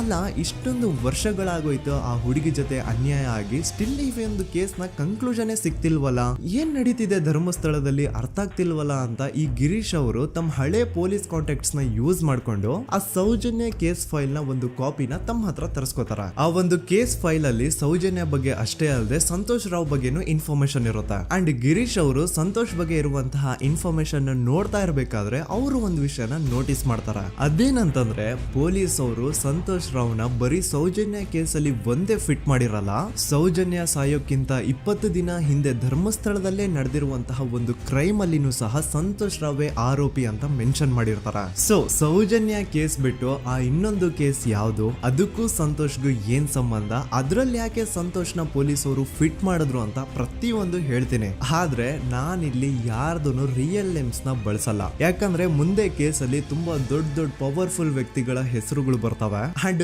ನನ್ ವಿಡಿಯೋ ಯೂಟ್ಯೂಬ್ ಇಂದ ಡಿಲೀಟ್ ಆಗೋದು ನನ್ಗೆ ಇಷ್ಟ ಇಲ್ಲ. ಹಾಗಾಗಿ ನಾನಿಲ್ಲಿ ಯಾರ್ದು ರಿಯಲ್ ನೇಮ್ಸ್ ನ ಬಳಸ್ತಿಲ್ಲ. ಬಟ್ ಯಾರ ಬಗ್ಗೆ ಹೇಳ್ತಿದ್ದೀನಿ ಅಂತ ಒಂದ್ ಸ್ವಲ್ಪ ನೀವೇ ಅರ್ಥ ಮಾಡ್ಕೊಳ್ಳಿ. ನೋಡಿ, ಧರ್ಮಸ್ಥಳದಲ್ಲಿ ಮಾಫಿಯಾ ಕೈಂಡ್ ಆಫ್ ನಡೆಸ್ತಿರುವಂತಹ ಒಂದು ವೆರಿ ಪವರ್ಫುಲ್ ಗೌಡ್ರು ಕುಟುಂಬ ಇದೆ. ಇವ್ರ ಹತ್ರ ಬೇಜನ್ ಆಸ್ತಿ, ಬೇಜನ್ ದುಡ್ಡು, ಬೇಜನ್ ಪವರ್, ಬೇಜನ್ ಇನ್ಫ್ಲೂಯೆನ್ಸ್ ಎಲ್ಲಾನು ಇದೆ. ಆ ಊರಲ್ಲಿ ಈ ಗೌಡ್ರು ಕುಟುಂಬದ್ದು ಎಷ್ಟೊಂದು ಕಂಟ್ರೋಲ್ ಇದೆ ಅಂತಂದ್ರೆ ಅವ್ರನ್ನ ಎದುರು ಹಾಕೊಳ್ಳೋರೆ ಯಾರು ಇಲ್ಲ. ಅಂಡ್ ಈ ಒಂದು ಗೌಡ್ರು ಕುಟುಂಬ ಒಂದು ಪ್ರೈವೇಟ್ ಟ್ರಸ್ಟ್ ಹೆಸರಲ್ಲಿ ಒಂದು ವೆರಿ ಪಾಪ್ಯುಲರ್ ದೇವಸ್ಥಾನನ ಸುಮಾರು ವರ್ಷಗಳಿಂದ ತಲೆ ಮಾರುಗಳಿಂದನೂ ನಡ್ಸ್ಕೊಂಡ್ ಬಂದಿರ್ತಾರ. ಅದೇ ಒಂದು ದೇವಸ್ಥಾನದಲ್ಲಿ 60 ವರ್ಷ ವಯಸ್ಸಾಗಿರುವಂತಹ ನಾರಾಯಣ ಅನ್ನೋ ಒಬ್ಬ ವ್ಯಕ್ತಿ ಮಾವುತನಾಗಿ ಕೆಲಸ ಮಾಡ್ತಿರ್ತಾನೆ. ನಾರಾಯಣ ಅವ್ರ ತಂದೆನೂ ಅದೇ ದೇವಸ್ಥಾನದಲ್ಲಿ ಮಾವುತಾಗಿ ಕೆಲಸ ಮಾಡ್ತಾ ಇದ್ರು, ಅವ್ರ ತಂದೆನೂ ಅದೇ ದೇವಸ್ಥಾನದಲ್ಲಿ ಮಾವುತಾಗಿ ಕೆಲಸ ಮಾಡ್ತಾ ಇದ್ರು. ಸೊ ಹೀಗೆ ತಲೆ ಮಾರುಗಳಿಂದ ಮಾವುತಾಗಿನೇ ನಾರಾಯಣನ ಕುಟುಂಬ ಆ ಒಂದು ದೇವಸ್ಥಾನದಲ್ಲಿ ಕೆಲಸ ಮಾಡ್ತಾ ಇರುತ್ತೆ. ಸೊ ಒಮ್ಮೆ ತುಂಬಾ ವರ್ಷಗಳ ಹಿಂದೆ ನಾರಾಯಣ ಅವ್ರ ತಂದೆ ಆ ದೇವಸ್ಥಾನದಲ್ಲಿ ಮಾವುತಾಗಿ ಕೆಲಸ ಮಾಡ್ತಾ ಇರ್ಬೇಕಾದ್ರೆ ಆಗಿನ ದೇವಸ್ಥಾನದ ಧರ್ಮಾಧಿಕಾರಿ ಆ ಮಾವುತನ ಕೆಲ್ಸದ ಮೇಲೆ ಇರುವಂತಹ ನಿಷ್ಠೆ, ಅವನ ನಿಯತ್ತು ಅಂಡ್ ತಲೆಮಾರುಗಳಿಂದ ಅವರು ದೇವಸ್ಥಾನಕ್ಕೆ ಸಲ್ಲಿಸ್ತಿರುವಂತಹ ಸೇವೆನ ಮೆಚ್ಚಿ ಆ ಧರ್ಮಾಧಿಕಾರಿ ಆ ನಾರಾಯಣ ಅವ್ರ ತಂದೆ ಆ ಮಾವುತನಿಗೆ ಒಂದು ಜಮೀನ್ ಕೊಡ್ತಾರೆ ಆಸ್ ಎ ಗಿಫ್ಟ್ ಆಗಿ. ಸೊ ಈಗ ಫ್ಲಾಶ್ ಬ್ಯಾಕ್ ಇಂದ ಒಂದ್ ಸ್ವಲ್ಪ ಮುಂದೆ ಬರುವ 2010-11ರಲ್ಲಿ ಯಾವೊಂದು ಜಮೀನ ಆಗಿನ ಧರ್ಮಾಧಿಕಾರಿ ನಾರಾಯಣ ಅವ್ರ ತಂದೆಗೆ ಆಸ್ ಎ ಗಿಫ್ಟ್ ಆಗಿ ಕೊಟ್ಟಿದ್ರು, ಈಗ ನಾರಾಯಣ ಅವ್ರ ತಂದೆ ಸತ್ ಹೋಗಿ ಆ ಒಂದು ಜಮೀನು ನಾರಾಯಣ ಹೆಸರಿಗೆ ಆಗಿರುತ್ತೆ. ಅಂಡ್ ಆಗಷ್ಟೇ ಗೊತ್ತಾಗುತ್ತೆ ಆ ಜಮೀನ ವೆರಿ ಆಪೋಸಿಟ್ ಒಂದು ದೊಡ್ಡ ಹೈವೇ ಬರ್ತಿದೆ ಅಂಡ್ ಅದರಿಂದ ಜಮೀನ ರೇಟು 10 ಪಟ್ಟು ಜಾಸ್ತಿ ಆಗುತ್ತೆ ಅಂತ. ಸೊ ಈ ವಿಷಯ ಗೊತ್ತಾಗಿ ನೋಡಿ ದಾನ ಮಾಡದಂತಹ ಧರ್ಮಾಧಿಕಾರಿ ಅಂತೂ ಸತ್ ಹೋದ್ರು, ಆದ್ರೆ ಅವ್ರ ಮುಂದಿನ ಪೀಳಿಗೆ ಅವ್ರಿಗೆ ಈ ಜಮೀನ್ ಮೇಲೆ ಕಣ್ಬಿದ್ದು ನಾರಾಯಣ ಅವ್ರ ಹತ್ರ ಆ ಜಾಗನ ವಾಪಸ್ ಕೇಳ್ತಾರ. ಆದ್ರೆ ನಾರಾಯಣ ಕೊಡಲ್ಲ. ಇಲ್ಲ ನಾನ್ ಯಾಕೆ ಕೊಡ್ಲಿ, ನಮ್ ತಂದೆಯಿಂದ ಸಿಕ್ಕಿರುವಂತಹ ಜಮೀನ್ ಇದು, ನಮ್ ತಂದೆಯ ಕೊನೆ ಗುರುತು ಇದು ನನ್ನ ಹತ್ರ ಇರೋದು, ಸೊ ಇದನ್ನ ನಾನು ಯಾವುದೇ ಕಾರಣಕ್ಕೂ ಬಿಟ್ಕೊಡಲ್ಲ ಅಂತ ಆ ಗೌಡ್ರು ಕುಟುಂಬನ ನಾರಾಯಣ ಎದುರು ಹಾಕೋತಾರ. ಆಗ ಗೌಡ್ರು ಕುಟುಂಬದವ್ರಿಗೆ ಕೋಪ ಬಂದು ಅವ್ರೇನ್ ಮಾಡ್ತಾರೆ ಅಂದ್ರೆ ನಾರಾಯಣ ಮನೆಗೆ ನೀರಿನ ಸಪ್ಲೈ ಇರುತ್ತಲ್ವಾ ಅದನ್ನ ಬಂದ್ ಮಾಡ್ತಾರ, ಎಲೆಕ್ಟ್ರಿಸಿಟಿ ಸಪ್ಲೈನು ಕಟ್ ಆಫ್ ಮಾಡ್ತಾರ, ಊರಲ್ಲಿರುವಂತಹ ಎಲ್ಲಾ ಚರಂಡಿಗಳನ್ನ ಕ್ಲೀನ್ ಮಾಡಿ ಆ ಕಸ ಏನಿರುತ್ತೋ ಅದನ್ನ ತಂದು ನಾರಾಯಣ ಮನೆ ಮುಂದೆ ಹಾಕ್ತಾರ. ಇಷ್ಟೇ ಅಲ್ಲ, ನಾರಾಯಣ ಅವ್ರ ಹೆಂಡತಿ ಮಕ್ಕಳು ಎಲ್ಲಾದ್ರೂ ಆಚೆ ಹೋಗ್ತಾ ಬರ್ತಾ ಇದ್ರೆ ಅವ್ರನ್ನ ಕೆಟ್ಟದಾಗ ಬೈಯೋದು, ಹೊಡ್ಕೊಳ್ಳೋದು, ಬಡ್ಕೊಳ್ಳೋದೆಲ್ಲ ಮಾಡ್ತಿರ್ತಾರ. ಇಷ್ಟೆಲ್ಲ ಆಗ್ತಾ ಇದ್ರು ಸ್ಟಿಲ್ ನಾರಾಯಣ ಮಾತ್ರ ಆ ಜಾಗನ ಬಿಟ್ಕೊಡಲ್ಲ. ಆ ಜಾಗದ್ಗೋಸ್ಕರ ನೀನ್ ಬೇಕಿದ್ರೆ ಇದನ್ನೆಲ್ಲ ಸಹಿಸ್ಕೊಂಡಿರಪ್ಪ, ನಮ್ ಕೈಲಂತೂ ಆಗಲ್ಲ ಅಂತ ನಾರಾಯಣನ ಹೆಂಡತಿ ಮಕ್ಕಳು ಅವನ್ನ ಬಿಟ್ಟು ಬೇರೆ ಊರಿಗೆ ಹೋಗ್ಬಿಡ್ತಾರ. ಈಗ ಮನೆಯಲ್ಲಿ ನಾರಾಯಣ ಅಂಡ್ 45 ವರ್ಷ ವಯಸ್ಸಿರುವಂತಹ ನಾರಾಯಣ ಅವ್ರ ತಂಗಿ ಯಮುನಾ ಅವ್ರು ಮಾತ್ರ ಇಬ್ರೇ ಇರ್ತಾ ಇದ್ರು. ಸೊ ಒಂದೊಳ್ಳೆ ಅವಕಾಶ ನೋಡ್ಕೊಂಡು 21 ಸೆಪ್ಟೆಂಬರ್ 2012 ಮನೆಯಲ್ಲಿ ನಾರಾಯಣ ಹಾಗೂ ಯಮುನಾ ಇರ್ಬೇಕಾದ್ರೆ ಯಾರೋ ಮನೆ ಒಳಗಡೆ ನುಗ್ಗಿ ನಾರಾಯಣನ್ಗೆ ಹೊಡೆದು ಯಮುನಾಗೂ ಸಹ ಹೊಡೆದು ನಂತರ ಅವಳು ಮಾಡಿ ದೆನ್ ನಾರಾಯಣ ಹಾಗೂ ಯಮುನನ ತಲೆನ ಒಂದು ರುಬ್ಬೋ ಗುಂಡಿಂದ ಚಚ್ಚಿ ಸಾಯಿಸ್ಬಿಡ್ತಾರ. ಈ ಕೊಲೆ ಆಗಿದ್ದು ಕಳ್ಳತನಗೋಸ್ಕರ ಅಂತ ಪೊಲೀಸ್ ಅವರು ತಮ್ಮ ರಿಪೋರ್ಟ್ ಅಲ್ಲಿ ಬರೀತಾರ. ಆದ್ರೆ ಪಾಯಿಂಟ್ ಏನ್ ಗೊತ್ತಾ, ಆ ಮನೇಲಿ ಒಂದ್ ಸ್ವಲ್ಪನೂ ಹಣ ಆಗ್ಲಿ ಅಥವಾ ಬಂಗಾರ ಆಗ್ಲಿ ಕಳ್ಳತನ ಆಗಿರಲ್ಲ. ಕಳ್ಳತನ ಆಗಿರೋದು ಕೇವಲ ಆ ಮೇನ್ ರೋಡ್ ಅಲ್ಲಿ ಇದ್ದಂತಹ ಪ್ರಾಪರ್ಟಿ ಪೇಪರ್ಸ್. ಎಂತ ಕೋಇನ್ಸಿಡೆನ್ಸ್ ನೋಡಿ, ಯಾವ ಒಂದು ಜಮೀನಿನ ಪತ್ರ ನಾರಾಯಣ ಮನೆಯಿಂದ ಕಳ್ಳತನ ಆಗಿದ್ವೋ ಅದೇ ಒಂದು ಜಮೀನಲ್ಲಿ 10 ವರ್ಷ ಆದ ನಂತರ ಒಂದು ದೊಡ್ಡ ಹೋಟೆಲ್ ಸ್ಥಾಪನೆ ಆಗುತ್ತೆ ಅಂಡ್ ಆ ಹೋಟೆಲ್ ನ ಇನಾಗ್ರೇಷನ್ ಗೆ ಚಿಕ್ಕ ಗೌಡ್ರು ಬರ್ತಾರ. ಸೊ ಈಗೇನು ನಾರಾಯಣ ಹಾಗೂ ಯಮುನನ ಕೊಲೆ ಆಗಿದ್ಯೋ ಇದಾಗಿದ್ದು 20 ದಿನ ಆದ್ಮೇಲೆ ಸೌಜನ್ಯ ಜೊತೆ ಅಂತ ನಿರ್ದಯ ಘಟನೆ ಆಗಿದ್ದು. ಸೊ ಪೊಲೀಸ್ ಅವರು ಸೌಜನ್ಯ ಕೇಸಲ್ಲಿ ಸಂತೋಷ್ ರಾವ್ನ ಫಿಟ್ ಮಾಡೋದಲ್ದೆ ಈ ಒಂದು ನಾರಾಯಣ ಹಾಗೂ ಯಮುನಾ ಕೇಸಲ್ಲೂ ಸಹ ಸಂತೋಷ್ ರಾವ್ನೆ ಫಿಟ್ ಮಾಡಿರ್ತಾರ. ಇಲ್ಲಿ ಡೇಟ್ಸ್ ನ ಸ್ವಲ್ಪ ನೆನ್ಪಿಟ್ಕೊಳ್ಳಿ. ನಾರಾಯಣ ಹಾಗೂ ಯಮುನನ ಕೊಲೆ ಆಗಿದ್ದು 21 ಸೆಪ್ಟೆಂಬರ್ 2012 ಅಂಡ್ ಸಂತೋಷ್ ರಾವ್ ಧರ್ಮಸ್ಥಳ ಬಂದಿದ್ದು 9 ಅಕ್ಟೋಬರ್ 2012, 20 ದಿನ ಆದ್ಮೇಲೆ. ಸೊ ನಾರಾಯಣ ಹಾಗೂ ಯಮುನನ ಕೊಲೆ ಆದಾಗ ಊರಲ್ಲೇ ಇಲ್ದೆ ಎಲ್ಲೋ ಶೃಂಗೇರಿಯಲ್ಲಿ ಯಾವುದೋ ಒಂದು ಹೋಟೆಲ್ ಅಲ್ಲಿ ಕೆಲಸ ಮಾಡ್ತಿದ್ದಂತಹ ಸಂತೋಷ್ ರಾವ್ ಹೇಗೆ ಈ ಒಂದು ಕೇಸಲ್ಲಿ ಆರೋಪಿ ಆಗ್ತಾನೆ? ಸೊ ಇದೇ ಒಂದು ಪಾಯಿಂಟ್ ನ ನೋಟಿಸ್ ಮಾಡಿ ಗಿರೀಶ್ ಮುಟ್ಟಣ್ಣನವರು ಧರ್ಮಸ್ಥಳಕ್ಕೆ ಬಂದು ಸಂತೋಷ್ ನ ಲಾಯರ್ ಜೊತೆ ಡಿಸ್ಕಸ್ ಮಾಡ್ತಾರ. ದೆನ್ ಫೈನಲಿ ಏನೋ ತಪ್ಪು ಮಾಡದೆ ಸುಳ್ಳು ಆರೋಪಗಳಿಂದ ಕರಪ್ಟ್ ಪೊಲೀಸ್ ಆಫೀಸರ್ಸ್ ನ ಮಿಸ್ಲೀಡಿಂಗ್ ಇನ್ವೆಸ್ಟಿಗೇಷನ್ ಇಂದ ಸಂತೋಷ್ ರಾವ್ ತನ್ನ ಜೀವನದ 8-10 ವರ್ಷನ ಜೈಲಲ್ಲಿ ಕಳೆದು ಫೈನಲಿ ರಿಲೀಸ್ ಆಗ್ತಾನೆ. ಒಂಥರ ಈ ಕೇಸಿಂದ ಸಂತೋಷ್ ರಾವ್ನ ಇಡೀ ಲೈಫ್ ಸ್ಪಾಯ್ಲ್ ಆಗೋಯ್ತು. ಈಗ ಸಂತೋಷ್ ರಾವ್ ರಿಯಲ್ ಆರೋಪಿ ಅಲ್ಲ ಅಂತ ಕೋರ್ಟ್ ಅಲ್ಲಿ ಪ್ರೂವ್ ಆಯ್ತು. ಹಾಗಿದ್ರೆ ರಿಯಲ್ ಆರೋಪಿ ಯಾರು? ಪೊಲೀಸ್ ಅವರು ಯಾಕೆ ಕೇಸಲ್ಲಿ ಇಷ್ಟೊಂದು ಅನ್ಫೇರ್ ಇನ್ವೆಸ್ಟಿಗೇಷನ್ ಮಾಡಿದ್ರು?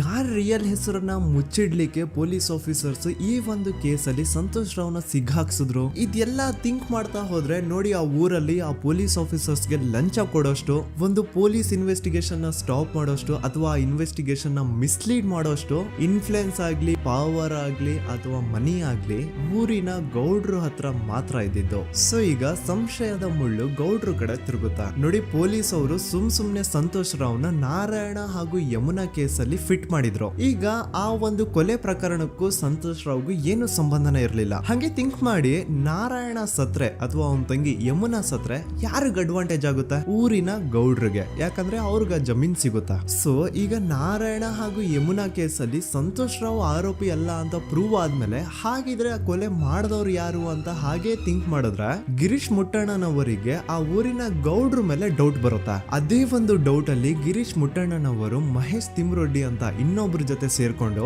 ಈ ಹಿಂದೆ ಆ ಒಂದು ಊರಲ್ಲಿ ಆ ಧರ್ಮಸ್ಥಳದಲ್ಲಿ ಈ ಊರಿನ ಗೌಡ್ರು ಯಾವ್ದ್ಯಾವ್ದೆಲ್ಲ ಕ್ರೈಮ್ಗಳು ಮಾಡಿದಾರೆ ಅಂತ ಊರಿನ ಜನರಿಂದ ತಿಳ್ಕೊತಾರ. ನಂತರ ಆ ಊರಿನ ಜನ ಯಾವ್ದ್ಯಾವ್ದೆಲ್ಲ ಮ್ಯಾಟರ್ಸ್ ಹೇಳಿದ್ರು ಆ ಕೇಸ್ ಫೈಲ್ಸ್ ನೆಲ್ಲ ತಿರುಗಿಸಿ ಮುರುಗಿಸಿ ನೋಡಿದಾಗ ನೀವು ನಂಬಲ್ಲ, ಸೌಜನ್ಯ ಕೇಸ್ ಏನೇನು ಅಲ್ಲ, ಅದಕ್ಕಿಂತ ಭೀಕರ ಕೊಲೆಗಳು ಧರ್ಮಸ್ಥಳದಲ್ಲಿ ಆಗಿವೆ ಅಂಡ್ ಎಲ್ಲಾ ಕೊಲೆಗಳ ಹಿಂದೆ ಗೌಡ್ರು ಕುಟುಂಬದ್ದೇ ಕೈ ಇದೆ ಅಂತ ಎದ್ದು ಕಾಣಿಸುತ್ತೆ. 1977 ವೇದಾವಲ್ಲಿ ಕೇಸ್. ಅಂಡ್ ಈ ಒಂದು ಪ್ರೈವೇಟ್ ಸ್ಕೂಲು ಬೇರೆ ಯಾರ್ದು ಅಲ್ಲ, ಆ ಗೌಡ್ರು ಕುಟುಂಬದ್ದೇ. ಈ ಸ್ಕೂಲಲ್ಲಿ 1977 ಅಲ್ಲಿ ವೇದಾವಲ್ಲಿ ಅಂತ ಒಬ್ರು ಟೀಚರ್ ವರ್ಕ್ ಮಾಡ್ತಿರ್ತಾರ. ವೇದಾವಲ್ಲಿ ಆ ಟೀಚರ್ ಜಾಬ್ಗೆ ತುಂಬಾನೇ ಓವರ್ ಕ್ವಾಲಿಫೈಡ್. ಅವರ ಕ್ವಾಲಿಫಿಕೇಶನ್ಸ್ ನ ಗಮನದಲ್ಲಿ ಇಟ್ಕೊಂಡ್ರೆ ಅವ್ರಿಗೆ HM ಅಥವಾ ಪ್ರಿನ್ಸಿಪಲ್ ನ ಪೋಸ್ಟ್ ಸಿಗ್ಬೇಕು. ಆದ್ರೂ ಸಹ ವೇದಾವಲ್ಲಿ ಆಸ್ ಎ ಟೀಚರ್ ಆಗಿನೇ ಕೆಲಸ ಮಾಡ್ಕೊಂಡು ಹೋಗ್ತಿರ್ತಾರ. ಒಮ್ಮೆ ಏನಾಗುತ್ತೆ, ಸ್ಕೂಲ್ ಅಲ್ಲಿ ಪ್ರಿನ್ಸಿಪಲ್ ನ ಪೋಸ್ಟ್ ಖಾಲಿ ಆಗುತ್ತೆ ಅಂಡ್ ಆ ಒಂದು ಪೋಸ್ಟ್ ಗೆ ಎಲ್ರು ಏನ್ ಅನ್ಕೊಳ್ತಾರೆ, ವೇದಾವಲ್ಲಿನೇ ಸೆಲೆಕ್ಟ್ ಮಾಡೋದು ಅಂತ. ಆದ್ರೆ ವೇದಾವಲ್ಲಿಯ ಕ್ಯಾಸ್ಟ್ ಬೇರೆ ಇದೆ ಅನ್ನೋ ಒಂದೇ ಒಂದು ಕಾರಣಕ್ಕೆ ಆ ಪ್ರಿನ್ಸಿಪಲ್ ನ ಪೋಸ್ಟ್ ವೇದಾವಲ್ಲಿಗೆ ಸಿಗದೆ ಬೇರೆ ಯಾರನ್ನೋ ತಂದು ಕೂರಿಸ್ಬಿಟ್ಟಿರ್ತಾರ. ಇದರಿಂದ ಟೀಚರ್ ವೇದಾವಲ್ಲಿಗೆ ತುಂಬಾ ಕೋಪ ಬಂದು ಅವ್ರ ಸ್ಕೂಲ್ ಮುಂದೆ ಪ್ರೊಟೆಸ್ಟ್ ಮಾಡೋದ್ ಸ್ಟಾರ್ಟ್ ಮಾಡ್ತಾರ. ಅಂಡ್ ಈ ವಿಷಯ ಸ್ಕೂಲ್ ನ ಓನರ್ಸ್ ಗೆ ಇಷ್ಟ ಆಗಲ್ಲ. ಸೊ ಅವರು ಆ ಕೋಪನ ಹಾಗೆ ಮನ್ಸಲ್ಲಿ ಇಟ್ಕೊಂಡಿರ್ತಾರ. ಒಮ್ಮೆ ಏನಾಗುತ್ತೆ, ಸ್ಕೂಲ್ ರಜೆ ಇರುತ್ತೆ, ವೇದಾವಲ್ಲಿ ಮನೇಲಿ ಇರ್ತಾರ ಅಂಡ್ ಅವ್ರ ಹಸ್ಬೆಂಡ್ ಡಾಕ್ಟರ್ ಅರಳೆ ಅವ್ರಿಗೆ ಯಾವ್ದೋ ಬೇರೆ ಊರಲ್ಲಿ ಒಂದು ಕಾಲೇಜ್ ಅಲ್ಲಿ ಸೆಮಿನಾರ್ ಏನೋ ಇರುತ್ತೆ. ಸೊ ಅವರು ಅಲ್ಲಿಗೆ ಹೋಗಿರ್ತಾರೆ. ಈಗ ಮನೇಲಿ ಇರೋದು ವೇದಾವಲ್ಲಿ ಒಂದೇ. ಇದೇ ಒಂದು ಅವಕಾಶನ ನೋಡ್ಕೊಂಡು ಯಾರೋ ವೇದಾವಲ್ಲಿ ಅವ್ರ ಮನೆಗೆ ನುಗ್ಗಿ ವೇದಾವಲ್ಲಿಗೆ ಹೊಡೆದು ನಂತರ ಅವ್ರನ್ನ ಜೀವಂತವಾಗಿ ಸುಟ್ಬಿಡ್ತಾರ. ಸ್ವಲ್ಪ ಹೊತ್ತು ನಂತರ ರಾತ್ರಿ ಆಗ್ತಿದ್ದಂಗೆ ಡಾಕ್ಟರ್ ಅರಳೆ ಅವರು ಮನೆಗೆ ವಾಪಸ್ ಬರ್ತಾರೆ ಅಂಡ್ ಮನೆ ಒಳಗಡೆ ಬಂದ್ ನೋಡಿದ್ರೆ ವೇದಾವಲ್ಲಿ ಅವರು ಸತ್ ಹೋಗಿ ಅವರ ಬಾಡಿ ಸುಟ್ ಹೋಗಿ ನೆಲದ ಮೇಲೆ ಬಿದ್ದಿದೆ. ಹೆಂಡತಿನ ಕಳ್ಕೊಂಡಿರುವಂತಹ ದುಃಖನ ಸೈಡ್ಗೆ ಇಟ್ಟು ಡಾಕ್ಟರ್ ಅರಳೆ ಅವರು ಮೊದ್ಲು ಪೊಲೀಸ್ ಸ್ಟೇಷನ್ಗೆ ಹೋಗ್ಬಿಟ್ಟು ನಮ್ ಮನೆಗೆ ನಾನು ಇಲ್ದೇ ಇರುವಂತಹ ಸಮಯನ ನೋಡ್ಕೊಂಡು ಯಾರೋ ಮನೆ ಒಳಗಡೆ ನುಗ್ಗಿ ನನ್ನ ಹೆಂಡತಿನ ಹೊಡೆದು ನಂತರ ಅವಳನ್ನ ತುಂಬಾ ಭೀಕರವಾಗಿ ಸಾಯಿಸಿದರೆ ಅಂತ ಪೊಲೀಸ್ ಅವ್ರಿಗೆ ರಿಪೋರ್ಟ್ ಕೊಡಕ್ ಹೋದ್ರೆ ಅಲ್ಲಿ ಪೊಲೀಸ್ ಅವರು ಉಲ್ಟಾ ಡಾಕ್ಟರ್ ಅರಳೆ ಮೇಲೆನೆ FIR ಬರ್ದು ನೀನೇ ನಿನ್ ಹೆಂಡತಿನ ಸಾಯಿಸಿದ್ಯಾ, ನಾಟಕ ಮಾಡಬೇಡ ಅಂತ ಅವ್ರನ್ನೇ ಅರೆಸ್ಟ್ ಮಾಡ್ಬಿಡ್ತಾರ. ನಂತರ 2-3 ವರ್ಷ ಜೈಲಲ್ಲೇ ಇದ್ದು ಡಾಕ್ಟರ್ ಅರಳೆ ಅವರು ತಮ್ಮ ಫ್ರೆಂಡ್ಸ್ ಅಂಡ್ ಫ್ಯಾಮಿಲಿ ಮೂಲಕ ಎವಿಡೆನ್ಸ್ ನೆಲ್ಲ ಕಲೆಕ್ಟ್ ಮಾಡಿಸಿ ತಾನ ಕೊಲೆನ ಮಾಡಿಲ್ಲ, ತಾನ್ ತನ್ನ ಹೆಂಡತಿನ ಸಾಯಿಸಿಲ್ಲ ಅಂತ ಕೋರ್ಟ್ ಅಲ್ಲಿ ಪ್ರೂವ್ ಮಾಡ್ಕೊಂಡು ಜೈಲಿಂದ ರಿಲೀಸ್ ಆಗ್ತಾರ. ಸೊ ಈಗ ಡಾಕ್ಟರ್ ಅರಳೆ ಅವರು ಈ ಒಂದು ಕ್ರೈಮ್ ನ ಮಾಡಿಲ್ಲ ಅಂತಂದ್ರೆ ವೇದಾವಲ್ಲಿನ ಅಷ್ಟು ಭೀಕರವಾಗಿ ಸಾಯಿಸಿದವ್ರು ಯಾರು, ಈ ವಿಷಯ ಇವತ್ತಿನವರೆಗೂ ಗೊತ್ತಾಗಿಲ್ಲ. 1986 ಅಲ್ಲಿ ನಡೆದಂತಹ ಪದ್ಮಲತಾ ಕೇಸ್. ಪದ್ಮಲತಾ ಅವ್ರ ತಂದೆ ಕಮ್ಯುನಿಸ್ಟ್ ಪಾರ್ಟಿನ ಲೀಡರ್ ಇರ್ತಾರೆ. ಅವ್ರ ರಿಯಲ್ ನೇಮ್ ಏನು ಅಂತ ನಮಗ್ ಗೊತ್ತಾಗಿಲ್ಲ, ಬಟ್ ಈ ವಿಡಿಯೋದಲ್ಲಿ ಅವ್ರ ಹೆಸರು ಲಕ್ಷ್ಮಣ್ ಅಂತ ಅನ್ಕೊಳ್ಳಿ. ಸೊ ಕಮ್ಯುನಿಸ್ಟ್ ಪಾರ್ಟಿನ ಲೀಡರ್ ಇರುವಂತಹ ಲಕ್ಷ್ಮಣ್ ಅವ್ರಿಗೆ ಊರಲ್ಲಿ ತುಂಬಾನೇ ಸಪೋರ್ಟ್ ಇರುತ್ತೆ, ಊರಿನ ಜನರ ಫೇವ್ರೇಟ್ ಇರ್ತಾರೆ ಇವರು. ಅಂಡ್ ಅದೇ ವರ್ಷ ಅಂದ್ರೆ 1986 ಅಲ್ಲಿ ಪಂಚಾಯತ್ ಎಲೆಕ್ಷನ್ ಬೇರೆ ಇರುತ್ತೆ ಅಂಡ್ ಎಲ್ರಿಗೂ ಗೊತ್ತಿತ್ತು ಲಕ್ಷ್ಮಣೆ ಗೆಲ್ಲೋದು ಅಂತ. ಆ ಪಂಚಾಯತ್ ಎಲೆಕ್ಷನ್ ಅಲ್ಲಿ ಲಕ್ಷ್ಮಣ್ಣ ಆಪೋಸಿಟ್ ಗೌಡ್ರಿಗೆ ತುಂಬಾ ಬೇಕಾಗಿರೋರು ಒಬ್ರು ನಿಂತಿರ್ತಾರ ಅಂಡ್ ಅವ್ರಿಗೂ ಗೊತ್ತಿತ್ತು ಎಲೆಕ್ಷನ್ ಏನಾದ್ರು ಆದ್ರೆ ಲಕ್ಷ್ಮಣ ಎಲೆಕ್ಷನ್ ಅಲ್ಲಿ ಗೆಲ್ಲೋದು ಅಂತ. ಸೊ ಎಲ್ಲಿ ಸೋತೋಗ್ಬಿಡ್ತೀವೋ ಅನ್ನೋ ಭಯಕ್ಕೆ ಆ ಗೌಡ್ರು ಕಡೆ ಅವ್ರು ಏನ್ ಮಾಡ್ತಾರೆ, ಲಕ್ಷ್ಮಣ್ಣ ಅಪ್ರೋಚ್ ಮಾಡಿ ಮುಚ್ಕೊಂಡು ಈ ಪಂಚಾಯತ್ ಎಲೆಕ್ಷನ್ ಅಲ್ಲಿ ನಿನ್ ನಾಮಿನೇಷನ್ ನ ಕ್ಯಾನ್ಸಲ್ ಮಾಡು ಅಂತ ವಾರ್ನಿಂಗ್ ಕೊಡ್ತಾರ. ಆದ್ರೆ ಲಕ್ಷ್ಮಣ್ ಅವರು ಅಂಜದೆ ನೀವ್ ಏನ್ ಮಾಡ್ತಿರೋ ಮಾಡ್ಕೊಳ್ರಿ, ಆದ್ರೆ ನಾನ್ ಮಾತ್ರ ನಾಮಿನೇಷನ್ ನ ಕ್ಯಾನ್ಸಲ್ ಮಾಡಲ್ಲ ಅಂತ ಆ ಗೌಡ್ರು ಕುಟುಂಬನ ಎದುರು ಹಾಕೋತಾರ. ದೆನ್ ಎಂತ ಕೋಇನ್ಸಿಡೆನ್ಸ್ ನೋಡಿ, ನೆಕ್ಸ್ಟ್ ಡೇನೆ ಲಕ್ಷ್ಮಣ್ ಅವ್ರ ಮಗಳು ಪದ್ಮಲತಾ ಕಿಡ್ನಾಪ್ ಆಗ್ತಾಳ. ಸುಮಾರು 56 ದಿನ ಅವಳನ್ನ ಯಾರೋ ಕಿಡ್ನಾಪ್ ಮಾಡ್ತಾರೆ ಅಂಡ್ ಆ 56 ದಿನ ಡೈಲಿ ಅವಳನ್ನ ಶೋಷಣೆ ಕೂಡ ಮಾಡ್ತಾರ. ನಂತರ 56 ದಿನ ಆದ್ಮೇಲೆ ಪದ್ಮಲತನ ಬಾಡಿ ನೇತ್ರಾವತಿ ನದಿಲಿ ತೇಲ್ತಾ ಸಿಗುತ್ತಾ. ಆಸ್ ಎಕ್ಸ್ಪೆಕ್ಟೆಡ್ ಈ ಕೇಸಲ್ಲೂ ಪೊಲೀಸ್ ಅವ್ರ ಕಡೆಯಿಂದ ಪ್ರಾಪರ್ ಇನ್ವೆಸ್ಟಿಗೇಷನ್ ಆಗಲ್ಲ ಅಂಡ್ ಯಾರ್ ಪದ್ಮಲತನ ಕಿಡ್ನಾಪ್ ಮಾಡಿದ್ರು, ಯಾರು ಅವಳನ್ನ 15 ದಿನವರೆಗೂ ಶೋಷಣೆ ಮಾಡಿ ನಂತರ ಅವಳನ್ನ ಅಷ್ಟು ಭೀಕರವಾಗಿ ಸಾಯಿಸಿದ್ರು ಅಂತ ಇವತ್ತಿನ ದಿನದವರೆಗೂ ಗೊತ್ತಾಗಿಲ್ಲ.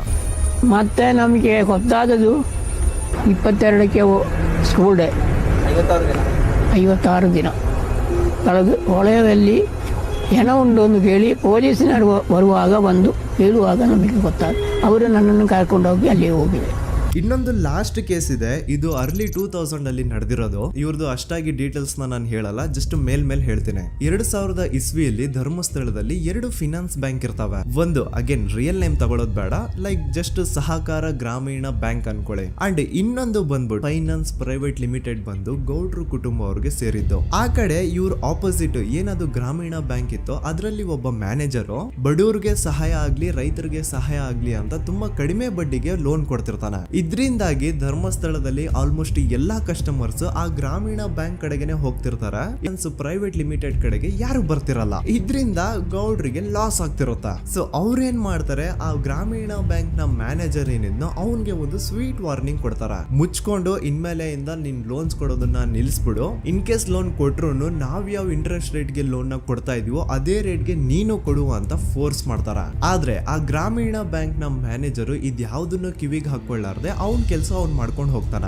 ದೆನ್ ಸಡನ್ಲಿ ಒಂದು ದಿನ ಬ್ಯಾಂಕ್ ಮ್ಯಾನೇಜರ್ ನ ಹೆಂಡತಿನ ಮನೆ ಒಳಗಡೆನೆ ನುಗ್ಗಿ ಯಾರು ಮಾಡಿ ತುಂಬಾ ಭೀಕರವಾಗಿ ಸಾಯಿಸ್ಬಿಡ್ತಾರ. ಇದ್ರ ರಿಗಾರ್ಡಿಂಗ್ ಆ ಬ್ಯಾಂಕ್ ಮ್ಯಾನೇಜರ್ ಪೊಲೀಸ್ ಸ್ಟೇಷನ್ ಅಲ್ಲಿ ಕಂಪ್ಲೇಂಟ್ ಕೊಡಕ್ ಹೋದ್ರೆ ಪೊಲೀಸ್ ಅವರು ಉಲ್ಟಾ ಆ ಬ್ಯಾಂಕ್ ಮ್ಯಾನೇಜರ್ ಹೆಸರಲ್ಲೇ FIR ಬರ್ದು ನೀನೇ ನಿನ್ ಹೆಂಡತಿನ ಸಾಯಿಸಿದ್ಯಾ ಅಂತ ಅವನ್ನೇ ಅರೆಸ್ಟ್ ಮಾಡ್ಬಿಡ್ತಾರ. ನಂತರ 1-2-3 ವರ್ಷ ಆ ಬ್ಯಾಂಕ್ ಮ್ಯಾನೇಜರ್ ಜೈಲಲ್ಲಿ ಇರ್ತಾನೆ. ಅದಾದ್ಮೇಲೆ ಅವನ ಕ್ರೈಮ್ ನ ಮಾಡಿಲ್ಲ ಅಂತ ಕೋರ್ಟ್ ಅಲ್ಲಿ ಪ್ರೂವ್ ಆಗುತ್ತೆ. ಆದ್ರೆ ರಿಯಲ್ ಕ್ರೈಮ್ ಮಾಡಿದವರು ಯಾರು ಅಂತ still it's A question mark. And ಇನ್ನೊಂದು ನಾರಾಯಣ ಅಂಡ್ ಯಮುನಾ ಕೇಸ್ ಬಗ್ಗೆ ಅಂತೂ ನಾನು ಆಗ್ಲೇ ನಿಮ್ಗೆ ಎಕ್ಸ್ಪ್ಲೇನ್ ಮಾಡಿದೆ. ಸೊ ಎಂತ ಕೋಇನ್ಸಿಡೆಂಟ್ಸ್ ಗಳು ನೋಡಿ, ಯಾರೆಲ್ಲ ಆ ಧರ್ಮಸ್ಥಳದಲ್ಲಿ ಗೌಡ್ರು ಕುಟುಂಬನ ಎದುರಾಕೊಂಡಿದಾರೋ ಅವ್ರ ಜೀವನದಲ್ಲಿ ಏನೋ ಒಂದು ತುಂಬಾ ದೊಡ್ಡ ದುರಂತ ನಡೆದು ಹೋಗುತ್ತಾ. ಅಂಡ್ ಸರ್ಪ್ರೈಸಿಂಗ್ಲಿ ಅವ್ರ ಕೇಸಲ್ಲಿ ಪೊಲೀಸ್ ಅವ್ರ ಕಡೆಯಿಂದ ಪ್ರಾಪರ್ ಇನ್ವೆಸ್ಟಿಗೇಷನ್ ಆಗಲ್ಲ. ಅಂಡ್ ಯಾರ ಆ ಕ್ರೈಮ್ ನ ಮಾಡಿದ್ರು ಅಂತ ಯಾವತ್ತೂ ಹೊರಗ್ ಬರೋದೇ ಇಲ್ಲ. ಸೊ ಈ ಗೌಡ್ರು ಕುಟುಂಬದವರು ಧರ್ಮಸ್ಥಳದಲ್ಲಿ ಬೇಜನ್ ಕರ್ಮಕಾಂಡಗಳನ್ನ ಮಾಡಿದ್ದಾರೆ. ಅಂಡ್ ಅವ್ರ ಪವರ್ ಅಂಡ್ ಅವ್ರಿಗಿರುವಂತಹ ಇನ್ಫ್ಲೂಯೆನ್ಸ್ ಇಂದ ಆ ಎಲ್ಲಾ ಕೇಸ್ ನ ಮುಚ್ಚಾಕಿದ್ದಾರೆ ಅಂತ ಮಹೇಶ್ ಹಾಗೂ ಗಿರೀಶ್ ಮುಟ್ಟಣ್ಣನವರ ಹೇಳಿಕೆ ಆಗಿದೆ. ಸೊ ಗೌಡ್ರು ಫ್ಯಾಮಿಲಿನ ಟ್ರ್ಯಾಕ್ ರೆಕಾರ್ಡ್ ನೋಡಿದ್ರೆ ಧರ್ಮಸ್ಥಳದಲ್ಲಿ ಒಂದು ಹುಡುಗಿನ ರೇಪ್ ಅಂಡ್ ಮರ್ಡರ್ ಮಾಡಿ ದೆನ್ ಪೊಲೀಸ್ ಅವ್ರಿಗೆ ಲಂಚ ಕೊಟ್ಟು ಇನ್ವೆಸ್ಟಿಗೇಷನ್ ನ ಮಿಸ್ಲೀಡ್ ಮಾಡೋಷ್ಟು ಪವರ್ ಇನ್ಫ್ಲೂಯೆನ್ಸ್ ಈ ಗೌಡ್ರು ಕುಟುಂಬಕ್ಕೆ ಮಾತ್ರ ಇರೋದು. ಈಗ ಸಂತೋಷ್ ರಾವ್ ಅಂತೂ ಸೌಜನ್ಯ ಕೇಸಲ್ಲಿ ಆರೋಪಿ ಅಲ್ಲ ಅಂತ ಪ್ರೂವ್ ಆಯ್ತು. ಹಾಗಿದ್ರೆ ರಿಯಲ್ ಆರೋಪಿ ಯಾರು? ನೆನಪು ಮಾಡ್ಕೊಳ್ಳಿ, 11 ಅಕ್ಟೋಬರ್ 2012 ಸಂಜೆ 5 ಗಂಟೆ ಹಾಗೆ ಬಾಹುಬಲಿ ಬೆಟ್ಟದಲ್ಲಿ ಸಂತೋಷ್ ರಾವ್ ತನ್ನ ಪಾಡಿಗೆ ತಾನು ಸೀನರೀಸ್ ನ ಎಂಜಾಯ್ ಮಾಡ್ಕೊಂಡು ಸುಮ್ನೆ ಕೂತಿರ್ಬೇಕಾದ್ರೆ ಅವನ ಹತ್ರ 5 ಜನ ಕಿಡಿಗೇಡಿಗಳು ಬಂದು ಜಗಳ ತೆಗಿತಾರ. ಆ 5 ಜನ ಕಿಡಿಗೇಡಿಗಳು ಯಾರು ಅಂತ ನಾನು ಇಲ್ಲಿವರೆಗೂ ನಿಮ್ಗೆ ಹೇಳಿಲ್ಲ. ಸೊ ಅವರು ಬೇರೆ ಯಾರು ಅಲ್ಲ, ಚಿಕ್ಕ ಗೌಡ್ರು ಮಗ ನಿಶಾಂತ್ ಜೈನ್ ನ ವೆರಿ ಕ್ಲೋಸ್ ಫ್ರೆಂಡ್ಸ್. ಅವ್ರು ದಣಿ ಮಾಡಿರುವಂತಹ ಕ್ರೈಮ್ ಅಲ್ಲಿ ಬೇರೆ ಯಾರನ್ನಾದ್ರೂ ಸಿಗಿಸ್ಬೇಕಲ್ಲ ಅಂತ ಇವ್ರು ಬಕ್ರ ಹುಡುಕ್ತಾ ಇರ್ಬೇಕಾದ್ರೆ ಆಗ ಇವ್ರಿಗೆ ಸಿಗೋದೆ ಸಂತೋಷ್ ರಾವ್. ಅಗೇನ್ ಇನ್ನೊಂದು ಎಂತ ಕೋಇನ್ಸಿಡೆನ್ಸ್ ನೋಡಿ, ಸಂತೋಷ್ ರಾವ್ ಸೌಜನ್ಯ ಕೇಸಲ್ಲಿ ಅರೆಸ್ಟ್ ಆದ ನಂತರ ಚಿಕ್ಕ ಗೌಡ್ರು ಮಗ ನಿಶಾಂತ್ ಜೈನ್ ದೇಶನೇ ಬಿಟ್ಟು ಹೋಗ್ಬಿಡ್ತಾನ. ಈ ಕೇಸಲ್ಲಿ ಚಿಕ್ಕ ಗೌಡ್ರು ಮಗ ಇನ್ವಾಲ್ವ್ಮೆಂಟ್ ಇದೆ ಅಂತ ಯಾರಿಗೂ ಡೌಟೇ ಬರ್ತಾ ಇರ್ಲಿಲ್ಲ. ಡೌಟ್ ಯಾವಾಗ ಬಂತು ಅಂದ್ರೆ ಆ 5 ಜನ ಕಿಡಿಗೇಡಿಗಳು ಯಾರು ಸಂತೋಷ್ನ ಈ ಒಂದು ಕೇಸಲ್ಲಿ ಸಿಗಾಕ್ಸಿದ್ರು ಆ 5 ಜನರಲ್ಲಿ ಒಬ್ಬ ರವಿ ಪೂಜಾರಿ ಅಂತಾನು ಇರ್ತಾನೆ.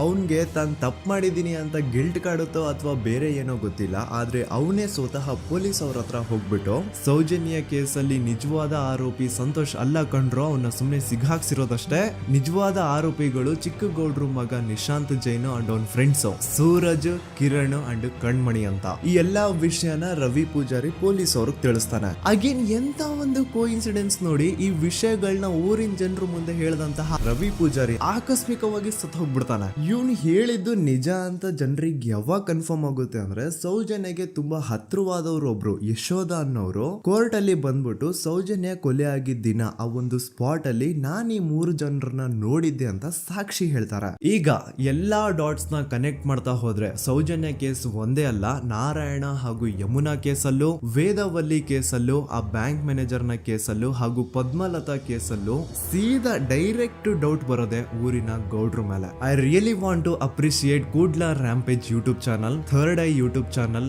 ಗಿರೀಶ್ ಮುಟ್ಟಣ್ಣನವರು ಸರ್ ಹಾಗೂ ಮಹೇಶ್ ಅವರು ಅಂಡ್ ಆಲ್ ಅದರ್ಸ್. ಇವರ ಕಾನ್ಸ್ಟೆಂಟ್ ಎಫರ್ಟ್ಸ್ ಇಂದಾನೆ ಸತ್ಯ ಏನಂತ 1 by 1 ಹೊರಗೆ ಬರ್ತಿದೆ and they are trying their level best to catch real criminals. At present Soujanya case ಬಗ್ಗೆ ಅಪ್ಡೇಟ್ ಏನು ಅಂತಂದ್ರೆ ಹೈಕೋರ್ಟ್ ವರೆಗೂ ಈ ಒಂದು ಕೇಸ್ ಹೋಗಿದೆ ಅಂಡ್ ಈ ಕೇಸಲ್ಲಿ ಈಗ ಇನ್ನೊಮ್ಮೆ ಮತ್ತೆ ಫ್ರೆಶ್ ಆಗಿ ರೀಇನ್ವೆಸ್ಟಿಗೇಷನ್ ಸ್ಟಾರ್ಟ್ ಆಗಬೇಕು ಅಂತ ಹೋರಾಟ ನಡೀತಿದೆ.